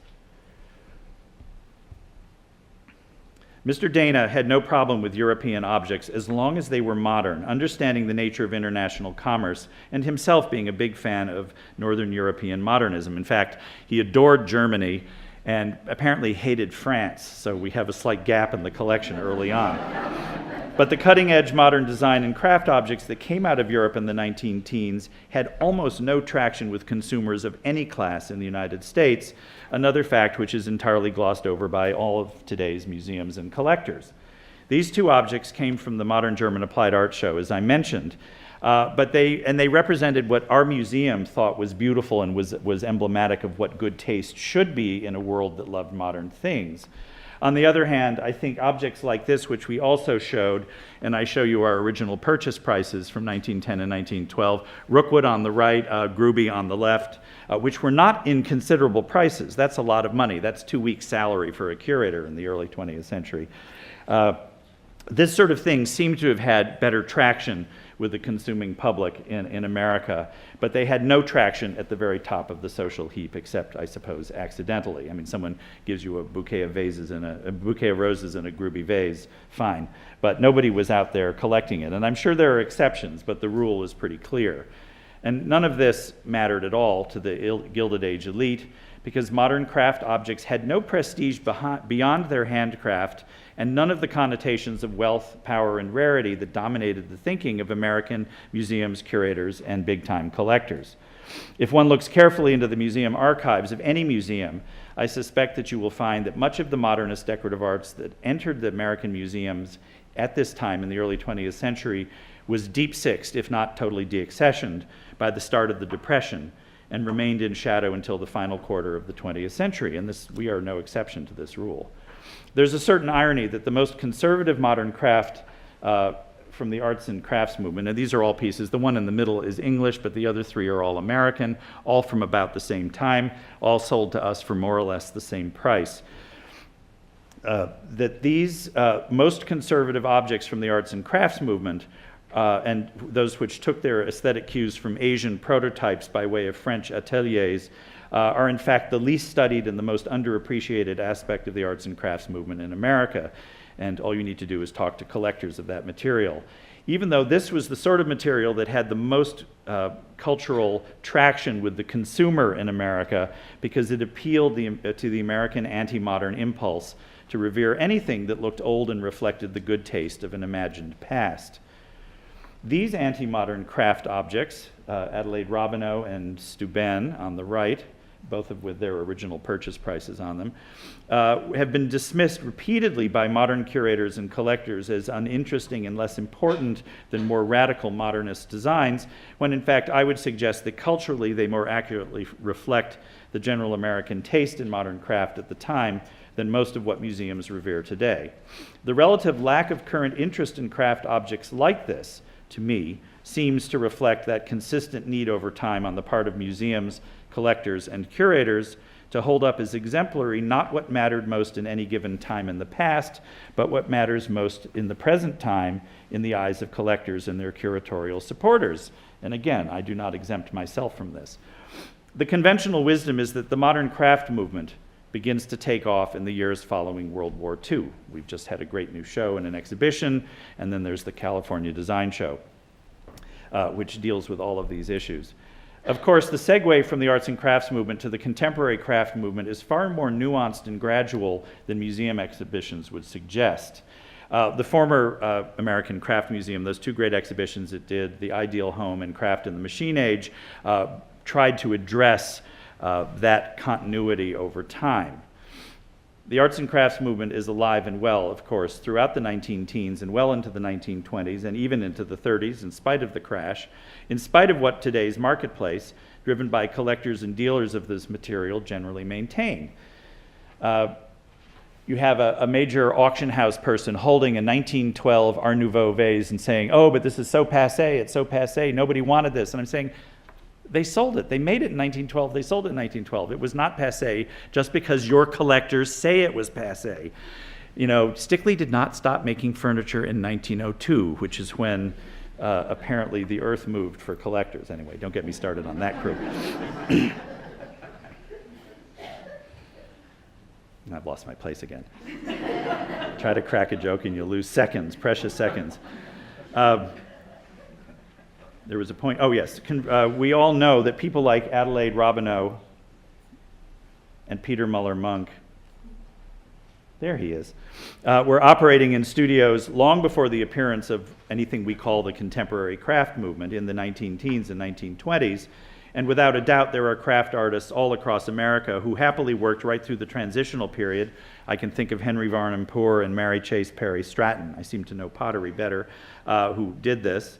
And of course, then you have Maria Martinez, the Pueblo potter, who was just beginning her great career on the heels of the arts and crafts movement in the 1920s, even as the contemporary craft movement was beginning to work up into marginalizing and segregating her all over again. Charles Fergus Binns and Maya Grattel were both children of the arts and crafts movement, and indeed both of them became major figures in the studio craft movement. So this kind of vagary and continuity are things that are very evident in our collection because we didn't apparently pay attention to time as we collected. It's clear from my own museum's purchasing habits that in 1910, we were looking at pottery exactly the same way we looked at it in the 1940s. There was no conscious shift in rhetoric in our acquisition files, in our label copy, and anything like that. And more importantly, perhaps, we were using modern craft objects to deliver the same sort of normative messages in both instances, which is both good news and bad news. By the end of the 1940s, traditional American art museums had supposedly embraced modern art, although that embrace, if one was to really study it, is far more grudging than most curators will have you believe. But we do need to remember that at the same time, in 1940, the National Gallery of Art here in Washington was created as a treasure house exclusively for European Old Master paintings, which Andrew Mellon and Joseph Devine thought were important to make sure that this nation's capital was a cultural center worthy of international respect. Much attention has been paid by curators and scholars in the past quarter century to contemporary craft and design shows in museums at this same period in the 40s and 50s. But the truth is that these shows were generally treated as if they were home design shopping galleries rather than displays of art. Decorative arts galleries, certainly from the publicity you read about them at the time, decorative arts galleries and museums were in fact intended to teach lessons about good taste. And even though modern objects had been embraced into the world of good taste by the end of World War II, even if grudgingly, it was simply a continuation of that didactic agenda. Go to a museum, see good objects, learn good taste, be improved. This is our effort at that in 1948 called The Decorative Arts Today, which I could parse through all the objects, but I won't. For all the upwelling of craft organizations and an emerging body of collectors in the 1940s and 50s, contemporary craft was by and large still accorded second-class status by both museums and their elite support bases. What slide is this going to be? Oh, cool. Newark had Alexander Calder come to the museum in 1954, and he did an entire installation of his work called Enjoy Modern Art. very didactic. It's like, it's not just crazy stuff, you can enjoy it. And we have pictures of children sitting on Calder mobile pedestals, which is a little freaky from a registrar's point of view. But at the same time, our very active program in contemporary craft was entirely based in a series of sales exhibitions focused on Christmas shopping, our Christmas craft exhibitions. I will say on the left, the Maurice Heaton piece we bought out of an exhibition at the Museum of Natural History, which was the only place that would show him. And on the right is a Michael Higgins plate from our 1952 Christmas craft show, which he left behind with a note saying, "If you want it, you can keep it." We actually got 3 pieces. The fact is that craft was inherently more accessible to the general public because of the way it was presented and marketed to museum audiences, and that's a good thing. This was art that people could not only relate to, but they could buy it and take it home. But this very presentation suggested also, at the same time, a lower status in terms of cultural power. This presentation of their art as product must have been irksome to some craft artists. I mean, there are a few I can think of who it would have really annoyed. Aesthetic conservatism expresses itself in the widening ideological chasm that begins to divide the contemporary craft movement by the 1950s.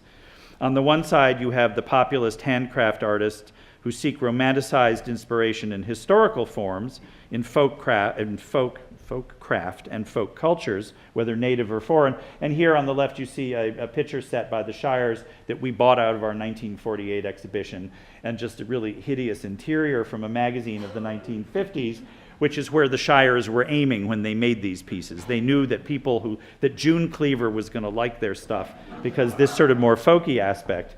I happen to love this picture and cup, but anyway. And I think there's another one here. These are also pieces we bought with their prices in the late 1950s. A piece by Shoji Hamada that we purchased at an art gallery in New York, our Asian collection, and then a Bernard Leach piece that we bought at a shop in New York in 1959. Not the most interesting, but there it is. And we still have the bill. And on the other hand, you have the modernists, like Gertrude and Otto Knotzler, who from the very beginning, except even with their very challenging coffee cups, you try to drink out of one of those things, but they were trying to drag craft out of the mire of humility and domesticity and turn it into real art. This is a bowl we bought, made in '44, but we bought it in 1948 for a substantial $80. But you look at a piece like that and you think, they were daring you to try to use that. There was no way. I've never seen a piece of Knotzler pottery, even their functional pieces, that really were something that you were supposed to use. And of course, they're all fantasizing, as we do, that this is the way Americans lived in the 1950s. That's a wonderful Julia Schulman photograph. But the fact is, 99% of America, 99.9% of America did not live this way and did not understand craft as art, even remotely. Even the fans, I think. And after all, we bought this stuff and we didn't see it that way. In spite of the grudging respect of acceptance of modern design in our domestic life in the 40s, 50s, and 60s, the notion of good taste that is firmly rooted in anti-modern, i.e. period aesthetics, continued to overwhelmingly dominate our national domestic life. One needs only point out the much heralded restoration of the White House in 1960 by Jacqueline Kennedy. This is where I'm pissing off a whole other constituency. In which not a single thought was spared for modern craft, not even in the private quarters. On the left, you see the Blue Room as it was done for Jackie Kennedy, sort of secretly by a French decorator named Boudin, and I've forgotten his first name, it doesn't matter. And on the right, the Obama's Blue Room as it looks today. Even the most conservative contemporary craftspeople in the late 1950s, early 1960s were too far out the museum world's vision. Yeah, museum world's vision of. I totally can't find I should have used larger type. My bifocals are screwing me up here. Museum world's vision of period style driven good taste to have any impact on the national psyche for our official national residents. Because what you've got to understand is what happened in the White House, as I carefully pointed out in my book on the White House, This is exactly what every museum in the country with period rooms is doing at the same time. It's not like Jackie Kennedy did something bizarre and transgressive. She did what elite people were doing everywhere in America, saying old is good and that all beauty ended in 1840 with the Industrial Revolution, which oddly enough sounds like William Morris, but we won't go there. I would suggest that this expresses, what happened in the White House expresses a wider cultural truth that was aided and abetted by museums, curators, and collectors in this period, because it is not just about decorative arts being ranked below fine art, but it's about modern decorative arts being ranked below antique decorative arts. I'm not saying that museums did not collect and exhibit contemporary craft. We all know they did, but that the cultural status accorded to the material was far down the scale from the increasingly fashionable art that, just a generation earlier, had found a far less warm welcome in the American museum establishment. Oh, I couldn't remember what this slide was at all. I mean, again, two objects that we acquired at the same period. We bought this beautiful Hans Hofmann Laburnum II from a gallery in New York. And I know the registrar and the director would kill me for putting the price up, but that seems like a good deal. And then, but at the same time, we're going to George Jensen and we're buying Vanini glass because that's what it's worth. The past 50 years of the contemporary craft movement have seen a consistent bifurcation based on this modern, anti-modern rift dating back to the 20s and before. The populist handcraft premise of the early 20th century, which survived the Depression and the war and into the 1950s, was systematically subverted from the late 1950s onward by the efforts on the part of makers to raise the status of the craftsman to that of an artist, and thereby raise prices and the concomitant prestige of collecting craft to the level enjoyed by real art. This is not a bad thing, necessarily. But what is interesting about this phenomenon is that it appears, to my own eyes at least, to be a capitulation on the part of craft artists.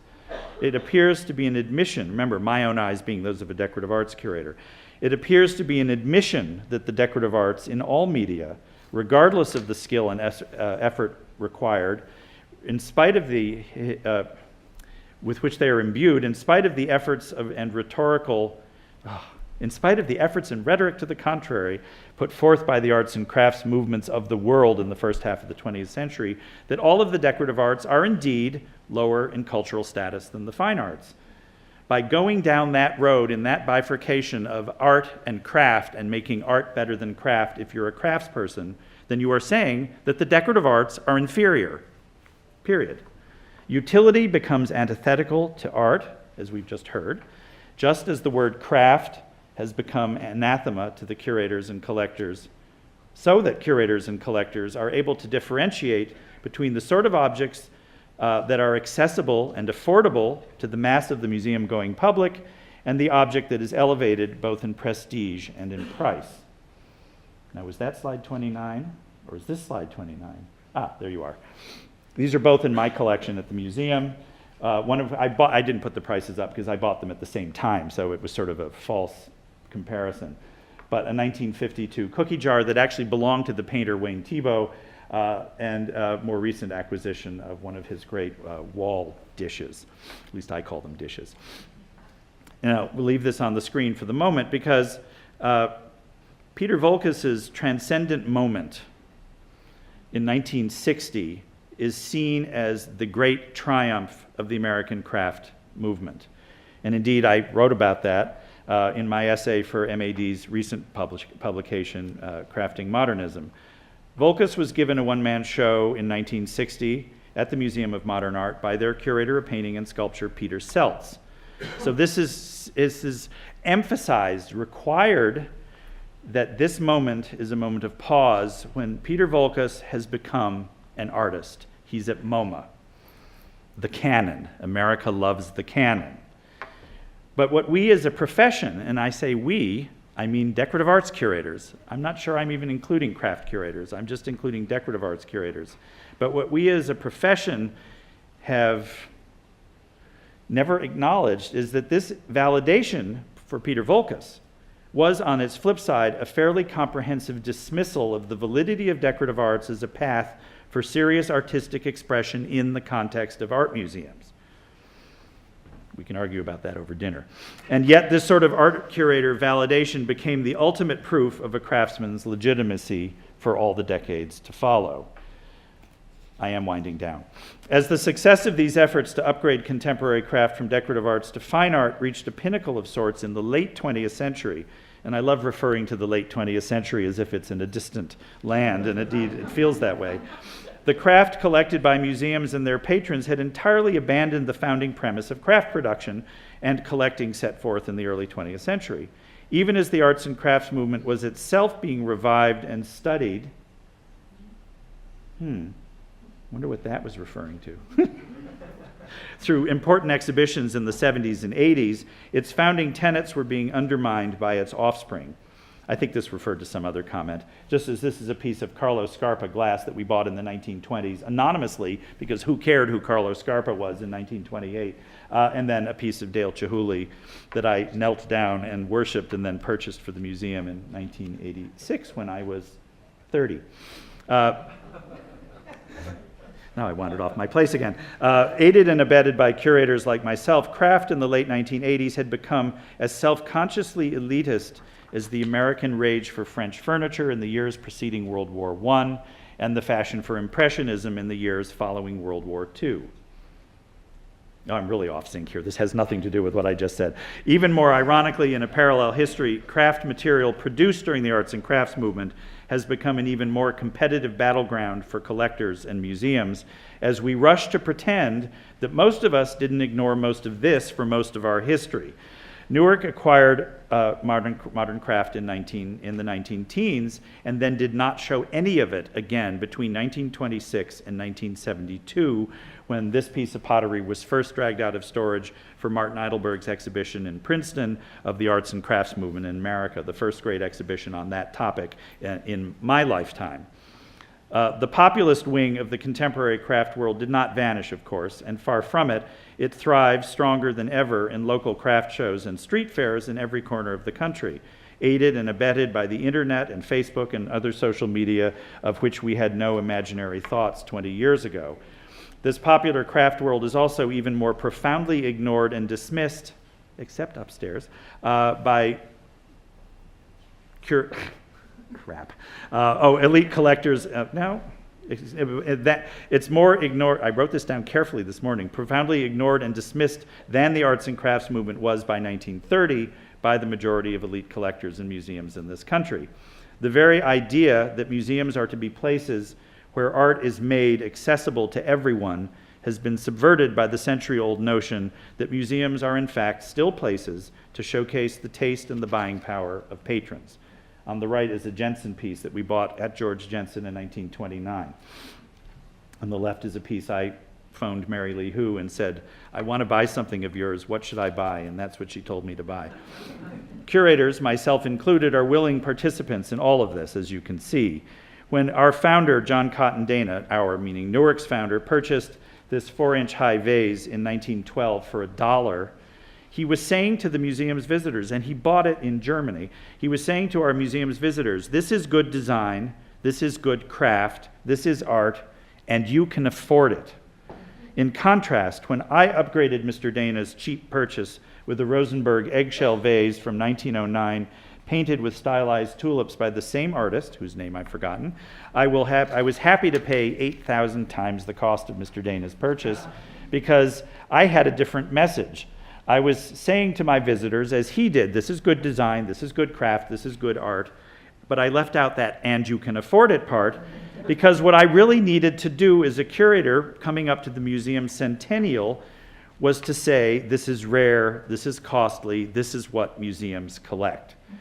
And I'm not sure I was conscious of that or not, but in looking at it, it's very clear.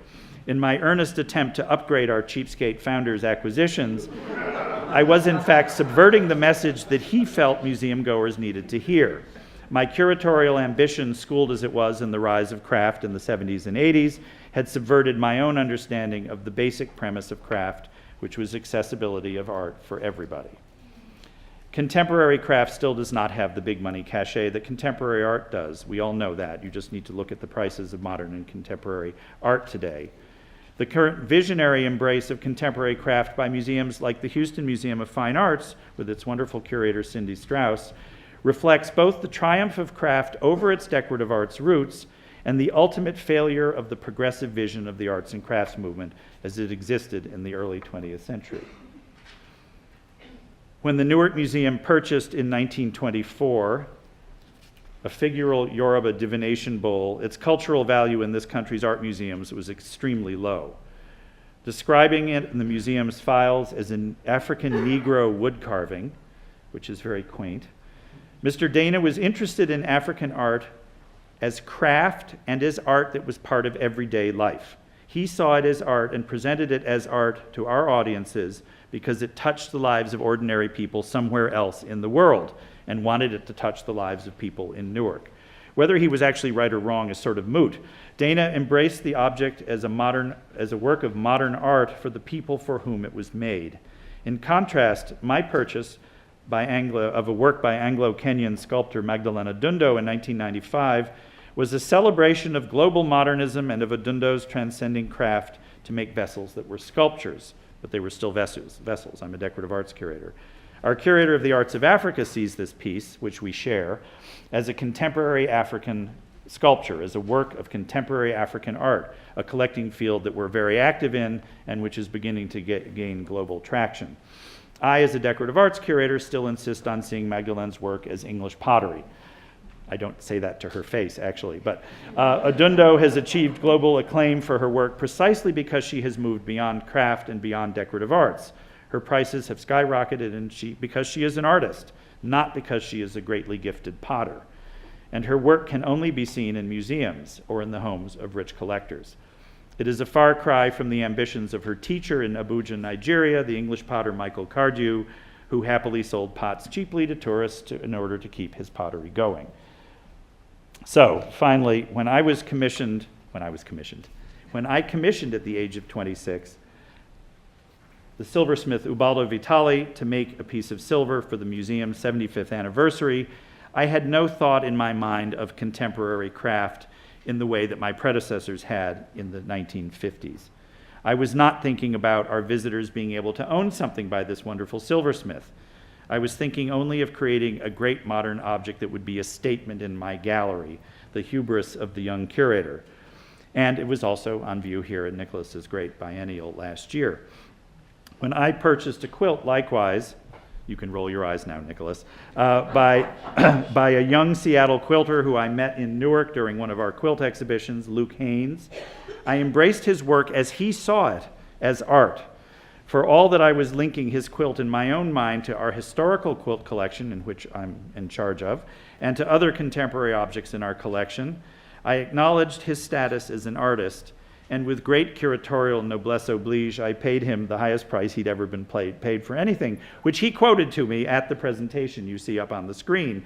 And then I went back and checked his website and found out it was substantially more than the price listed on his website, which changed overnight to the price he had quoted me.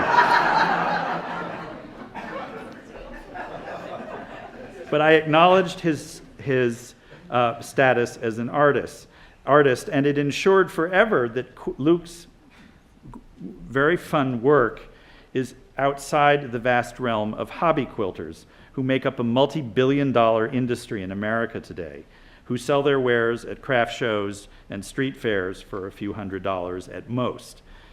And I have to wonder who is documenting their work as part of American culture. Well, Meg Cox and other people who are documenting quilts, for one. But what museum will acknowledge the role of this mass of unknown contemporary hobby quilters in the future, in the history of American quilting? We can't really just pretend they don't exist. So the irony is that the modern has finally become good taste for a substantial segment of the American elite. And that's good news. But in doing so, in getting there, what we have done is we have abandoned the popular roots of craft in favor of fame and fortune. I'm glad you're reading that. That's a full-page ad for Amy Sedaris's book on the door of my office. Anyway. We have all embraced the belief that art is better than craft and that museums are where art is displayed for the edification of the visitor. And even though most museum goers will only experience the kind of craft we show in the context of museums, in museums, I do believe that contemporary craft, however it is defined and displayed, does do something for the people who come to see it in museums. But I can't help and wonder to myself in those darkling hours when my mind is inclined to wander into forbidden places, if perhaps we haven't somehow all gone astray. Thank you.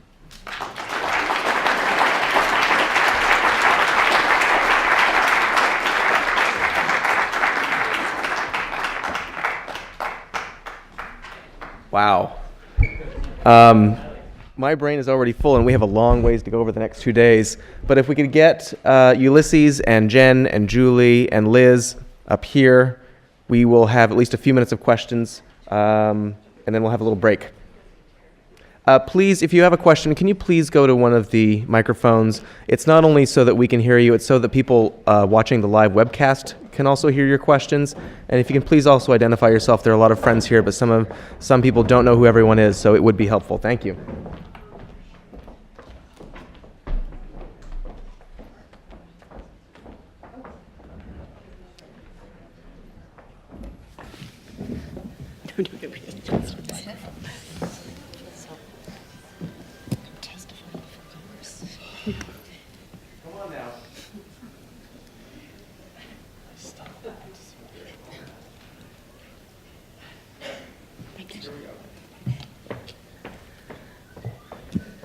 Hi, Janine Folino. I'm from the Museum of Arts and Design and other places.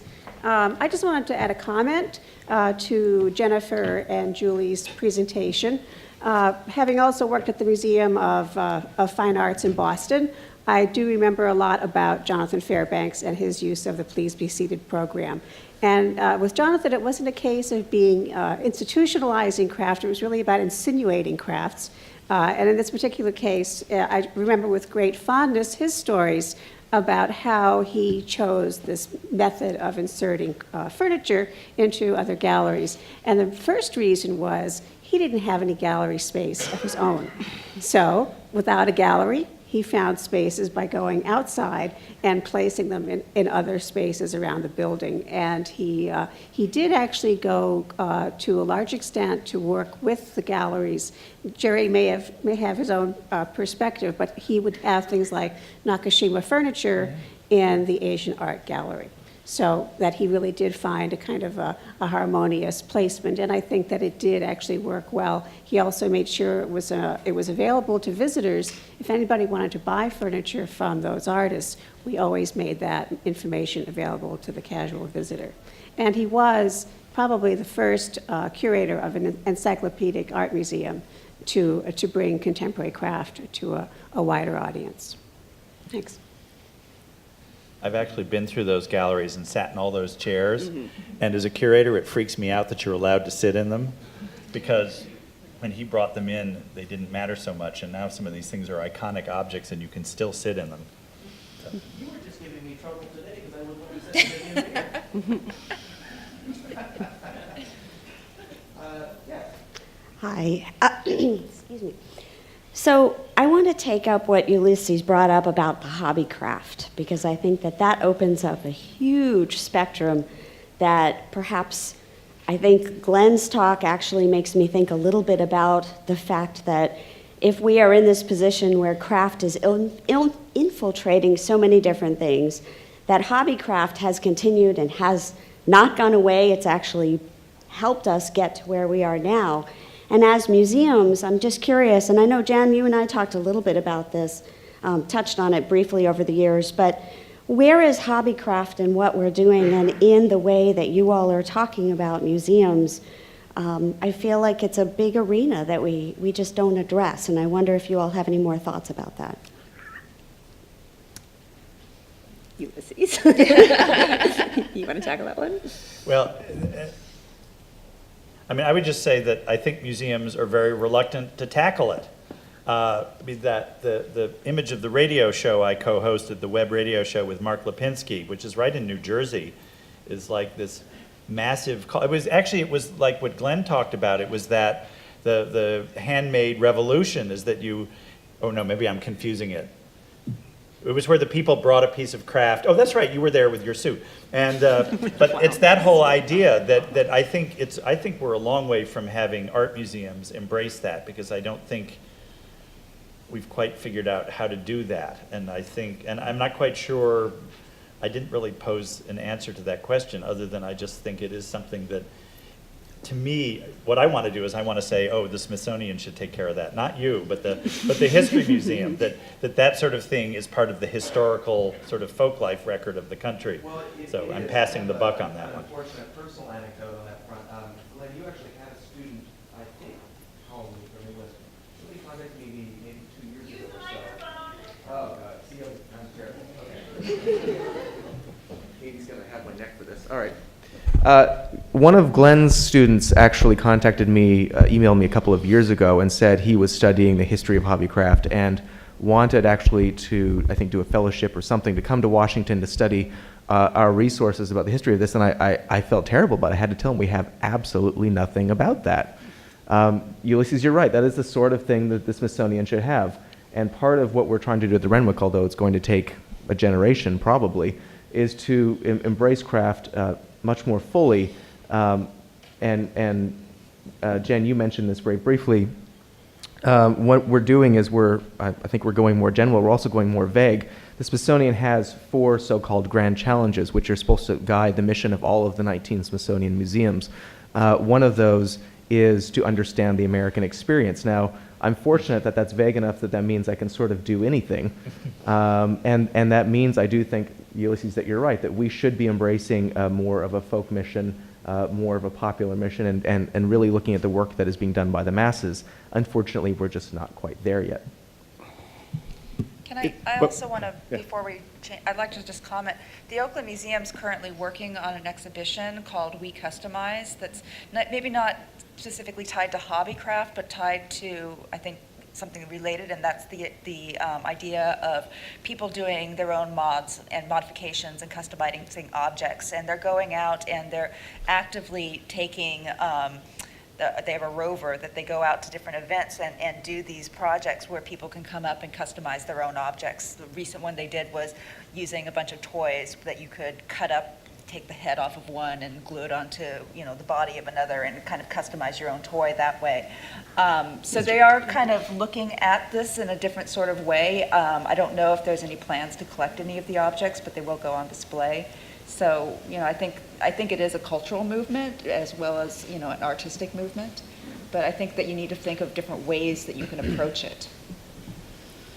Just Ulysses talked about Newark, and the interesting thing there too, just to go back, because you kind of laid the onus of this going down the road towards art on the makers, in a sense, wanting to be recognized as artists. And to go back to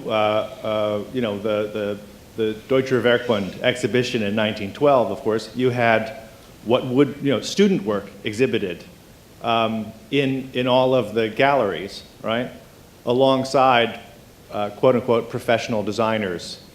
And it's interesting to think about that. I don't really have a question, but it's just so shocking to me to think that we've gone absolutely away from that in terms of moving towards the professionalization of the artist, and yet we can also walk through shows and say, oh, that person went to this school and now everyone has gone to an art school. So it's a funny mix, I'd say, and I don't know if you want to comment on that, but you put up on the labels here prices, for instance. Could and should, I would just ask you, 3 museum professionals, would that actually be a progressive act in this day and age? Similar to saying this is student work, and isn't that great? To say this costs this much, isn't that interesting? Who are you, Ezra? Who are you and why are you spending time? Oh, I'm Ezra Shales, and I'm an academic, and they're obviously in museums, and so I'm just being troublemaker, and that's my job, and asking them if they but I don't think that changes my agenda, my question, which is, these people are curators and they've self-identified as such. And I'm asking, would putting up price tags the way you have today in the slides, would it be, progressive? Would it be problematic, really? I think the closest thing you could get to that was one of these ideas I had. We did a series of exhibitions long before I was born. I mean, in 1929, the final series of exhibitions that Mr. Dana did before he died was exhibitions called, well, you know about these, Everyday Objects of Small Price or something like that, and the premise being that beauty has no relationship to age, rarity, or price. And that he literally went around and did an exhibition of 500 objects from 5 and dimes, which were categorized in the 10 cent, 50 cent, or $1 range. And we still have a few of them in the collection, and there's a certain caveat of you get what you pay for that I can see in the objects that we retained. But the fact is, that was the idea, that was a radical idea at the time, because these are objects that the museum was saying, these are good design, therefore you don't have to be ashamed of owning them, and you can afford them. And I wanted to do that myself, going to department stores around New Jersey, the great mall capital of the West, and just go to the China departments and things. But I figured I'd have to get a purchasing budget because I wanted to buy everything for the museum and do an exhibition on it. But I was already ratcheting it up that it was going to have to be $100 minimum to get a good object, given what I was looking at. And then we ran out of, we couldn't have money. But then you would have put the price tags on it. I think part of the kind of car crash allure of modern artists like Damien Hirst, like that diamond-studded skull called For the Love of God, was the fact that it had a $100 million price tag on it, which means he paid retail for the diamonds, which is a total no-no in the jewelry world. That it was all about the value of it. And I can remember going to the Neue Gallery in New York after Lauder had bought the Klimt, and there was a group of little old ladies behind me that said, "We're here to see the $53 million painting." And yes, it would generate, I mean, that's why people go to museums to see certain things. That's when the Met bought the Stokely Madonna for $43 million.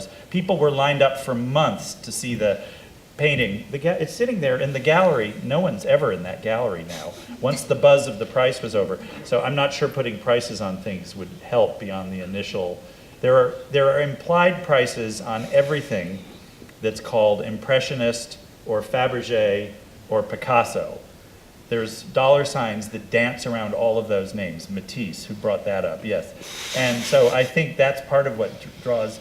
Don't kid yourselves that it's all about the love of art with a lot of people. Everybody in this room only goes to museums for the love of art. I understand that, but I'm going to insinuate myself into this conversation as well. We've tried to address that in a sort of fashion with 40 Under 40. I've mentioned to some of you who have gone through the show with that we wanted to actually bring some more production work into the museum, specifically to show that craft is not just about showing things on pedestals, but it's also about making production work, functional work that you can actually use. And that's carried through to our shop. In fact, about a dozen of the artists in the show are selling work in our shop currently. So you can look at Mark Majorana's Iron Gate, and then if you wish, you can go to the shop and buy some iron candlesticks or a wine rack. That you can buy a Christy Oates folding plywood chair in the shop, that you can buy Stacy Lee Weber jewelry in the shop, that you can buy Joshua DeMonte 3D printed bracelets in our shop. We did that because, not only does it support these people, which is precisely what we're trying to do, but to make exactly the connection that Ezra has asked about. Unfortunately, it's just on a very small scale at this point. That's not, the reason that we were able to do this is because the artists are young enough that their work is still affordable enough. I wouldn't necessarily hold a Vocus show and then try and sell a Vocus in our shop. That would be inappropriate. But when you grab somebody at 30 and they're making work that sells for $100 or $200, you can get away with it. I just wish we could do it more often. Last question, and then I think we all need a break. Yes. Hi. My name is Rob Hitzig. I'm an artist and writer. I just want to say one of the things I really love about the 40 Under 40 show is that it explodes the dichotomy of art versus craft, that there's objects that are traditionally seen as craft right next to things that you would never consider as fine craft. And one of the questions I have for Julie and Jen is, since you've done this research and talked to all these museums, You know, I just love this fantasy world of craft objects being right next to fine art objects. And is there any hope for a future like that? Is that possible? You've talked to all these museums? I think so. I mean, I think from the curators I spoke to that you know, you have to, the world of museums is in a change, you know, high state of change right now. People are kind of trying to figure out what to do, partly because, you know, donors are dying and, you know, they have to deal with limited funds and because we're dealing with these issues of how do we define, you know, contemporary art that doesn't really have these definable classifications. So the great part about that is that it forces curators to rethink the objects. And I think, you know, one of the things that Jen and I, when we were initially talking about doing this presentation, was, you know, are we going to see craft kind of go through that evolution, much like decorative arts kind of did? It used to be, you know, ghettoized in its own little galleries, and, you know, then all of a sudden curators started saying, well, why are we keeping the furniture away from the paintings that were in the same room as the furniture, you know? And now a lot of museums display it all together because you get a better context of how these pieces were actually lived with and used and appreciated. And I do think that will eventually happen with craft, and I do see that happening already in smaller exhibitions and smaller scales. Well, and I would say almost every single one of our exhibitions includes artists from all over the map who show in galleries that are primarily fine art galleries, who show in craft galleries, who are emerging artists who haven't shown at all. And if I can connect that to the price tag, I think it would be, I don't think much about price at all, I'm afraid. And I know it's, I probably should a little bit more than that, but when I look through some of these shows and I look at the insurance values and the huge change in the insurance value for that Damien Hirst piece compared to the insurance value for many of the other pieces in the show was astronomical. And so it shocks me. It might be interesting to pace them up for a couple days, but I think then that creates a I think then that creates a hierarchy that's based on the market, which I can't deny exists, but is not what we want to address with our exhibitions. We really want to stay away from the fact that the market defines things and see if we can look at it from another perspective. I also just, I'm sorry, I know you want to move on, Nicholas, but just one more thing that I just remembered was in Minneapolis, when they just reinstalled those galleries, they did mix a lot, and also I believe Emily has with the Farrago Gallery, which is mostly craft, but putting craft into the contemporary galleries as well, and making sure that it's all integrated. I think we're definitely moving there. Great, thanks. All right, everybody, 10 minutes. Everybody hydrate. We've still got a little ways to go. And we'll see you back here for Craft and War. Oh my God, I'm starving. Yeah, that's why I missed half.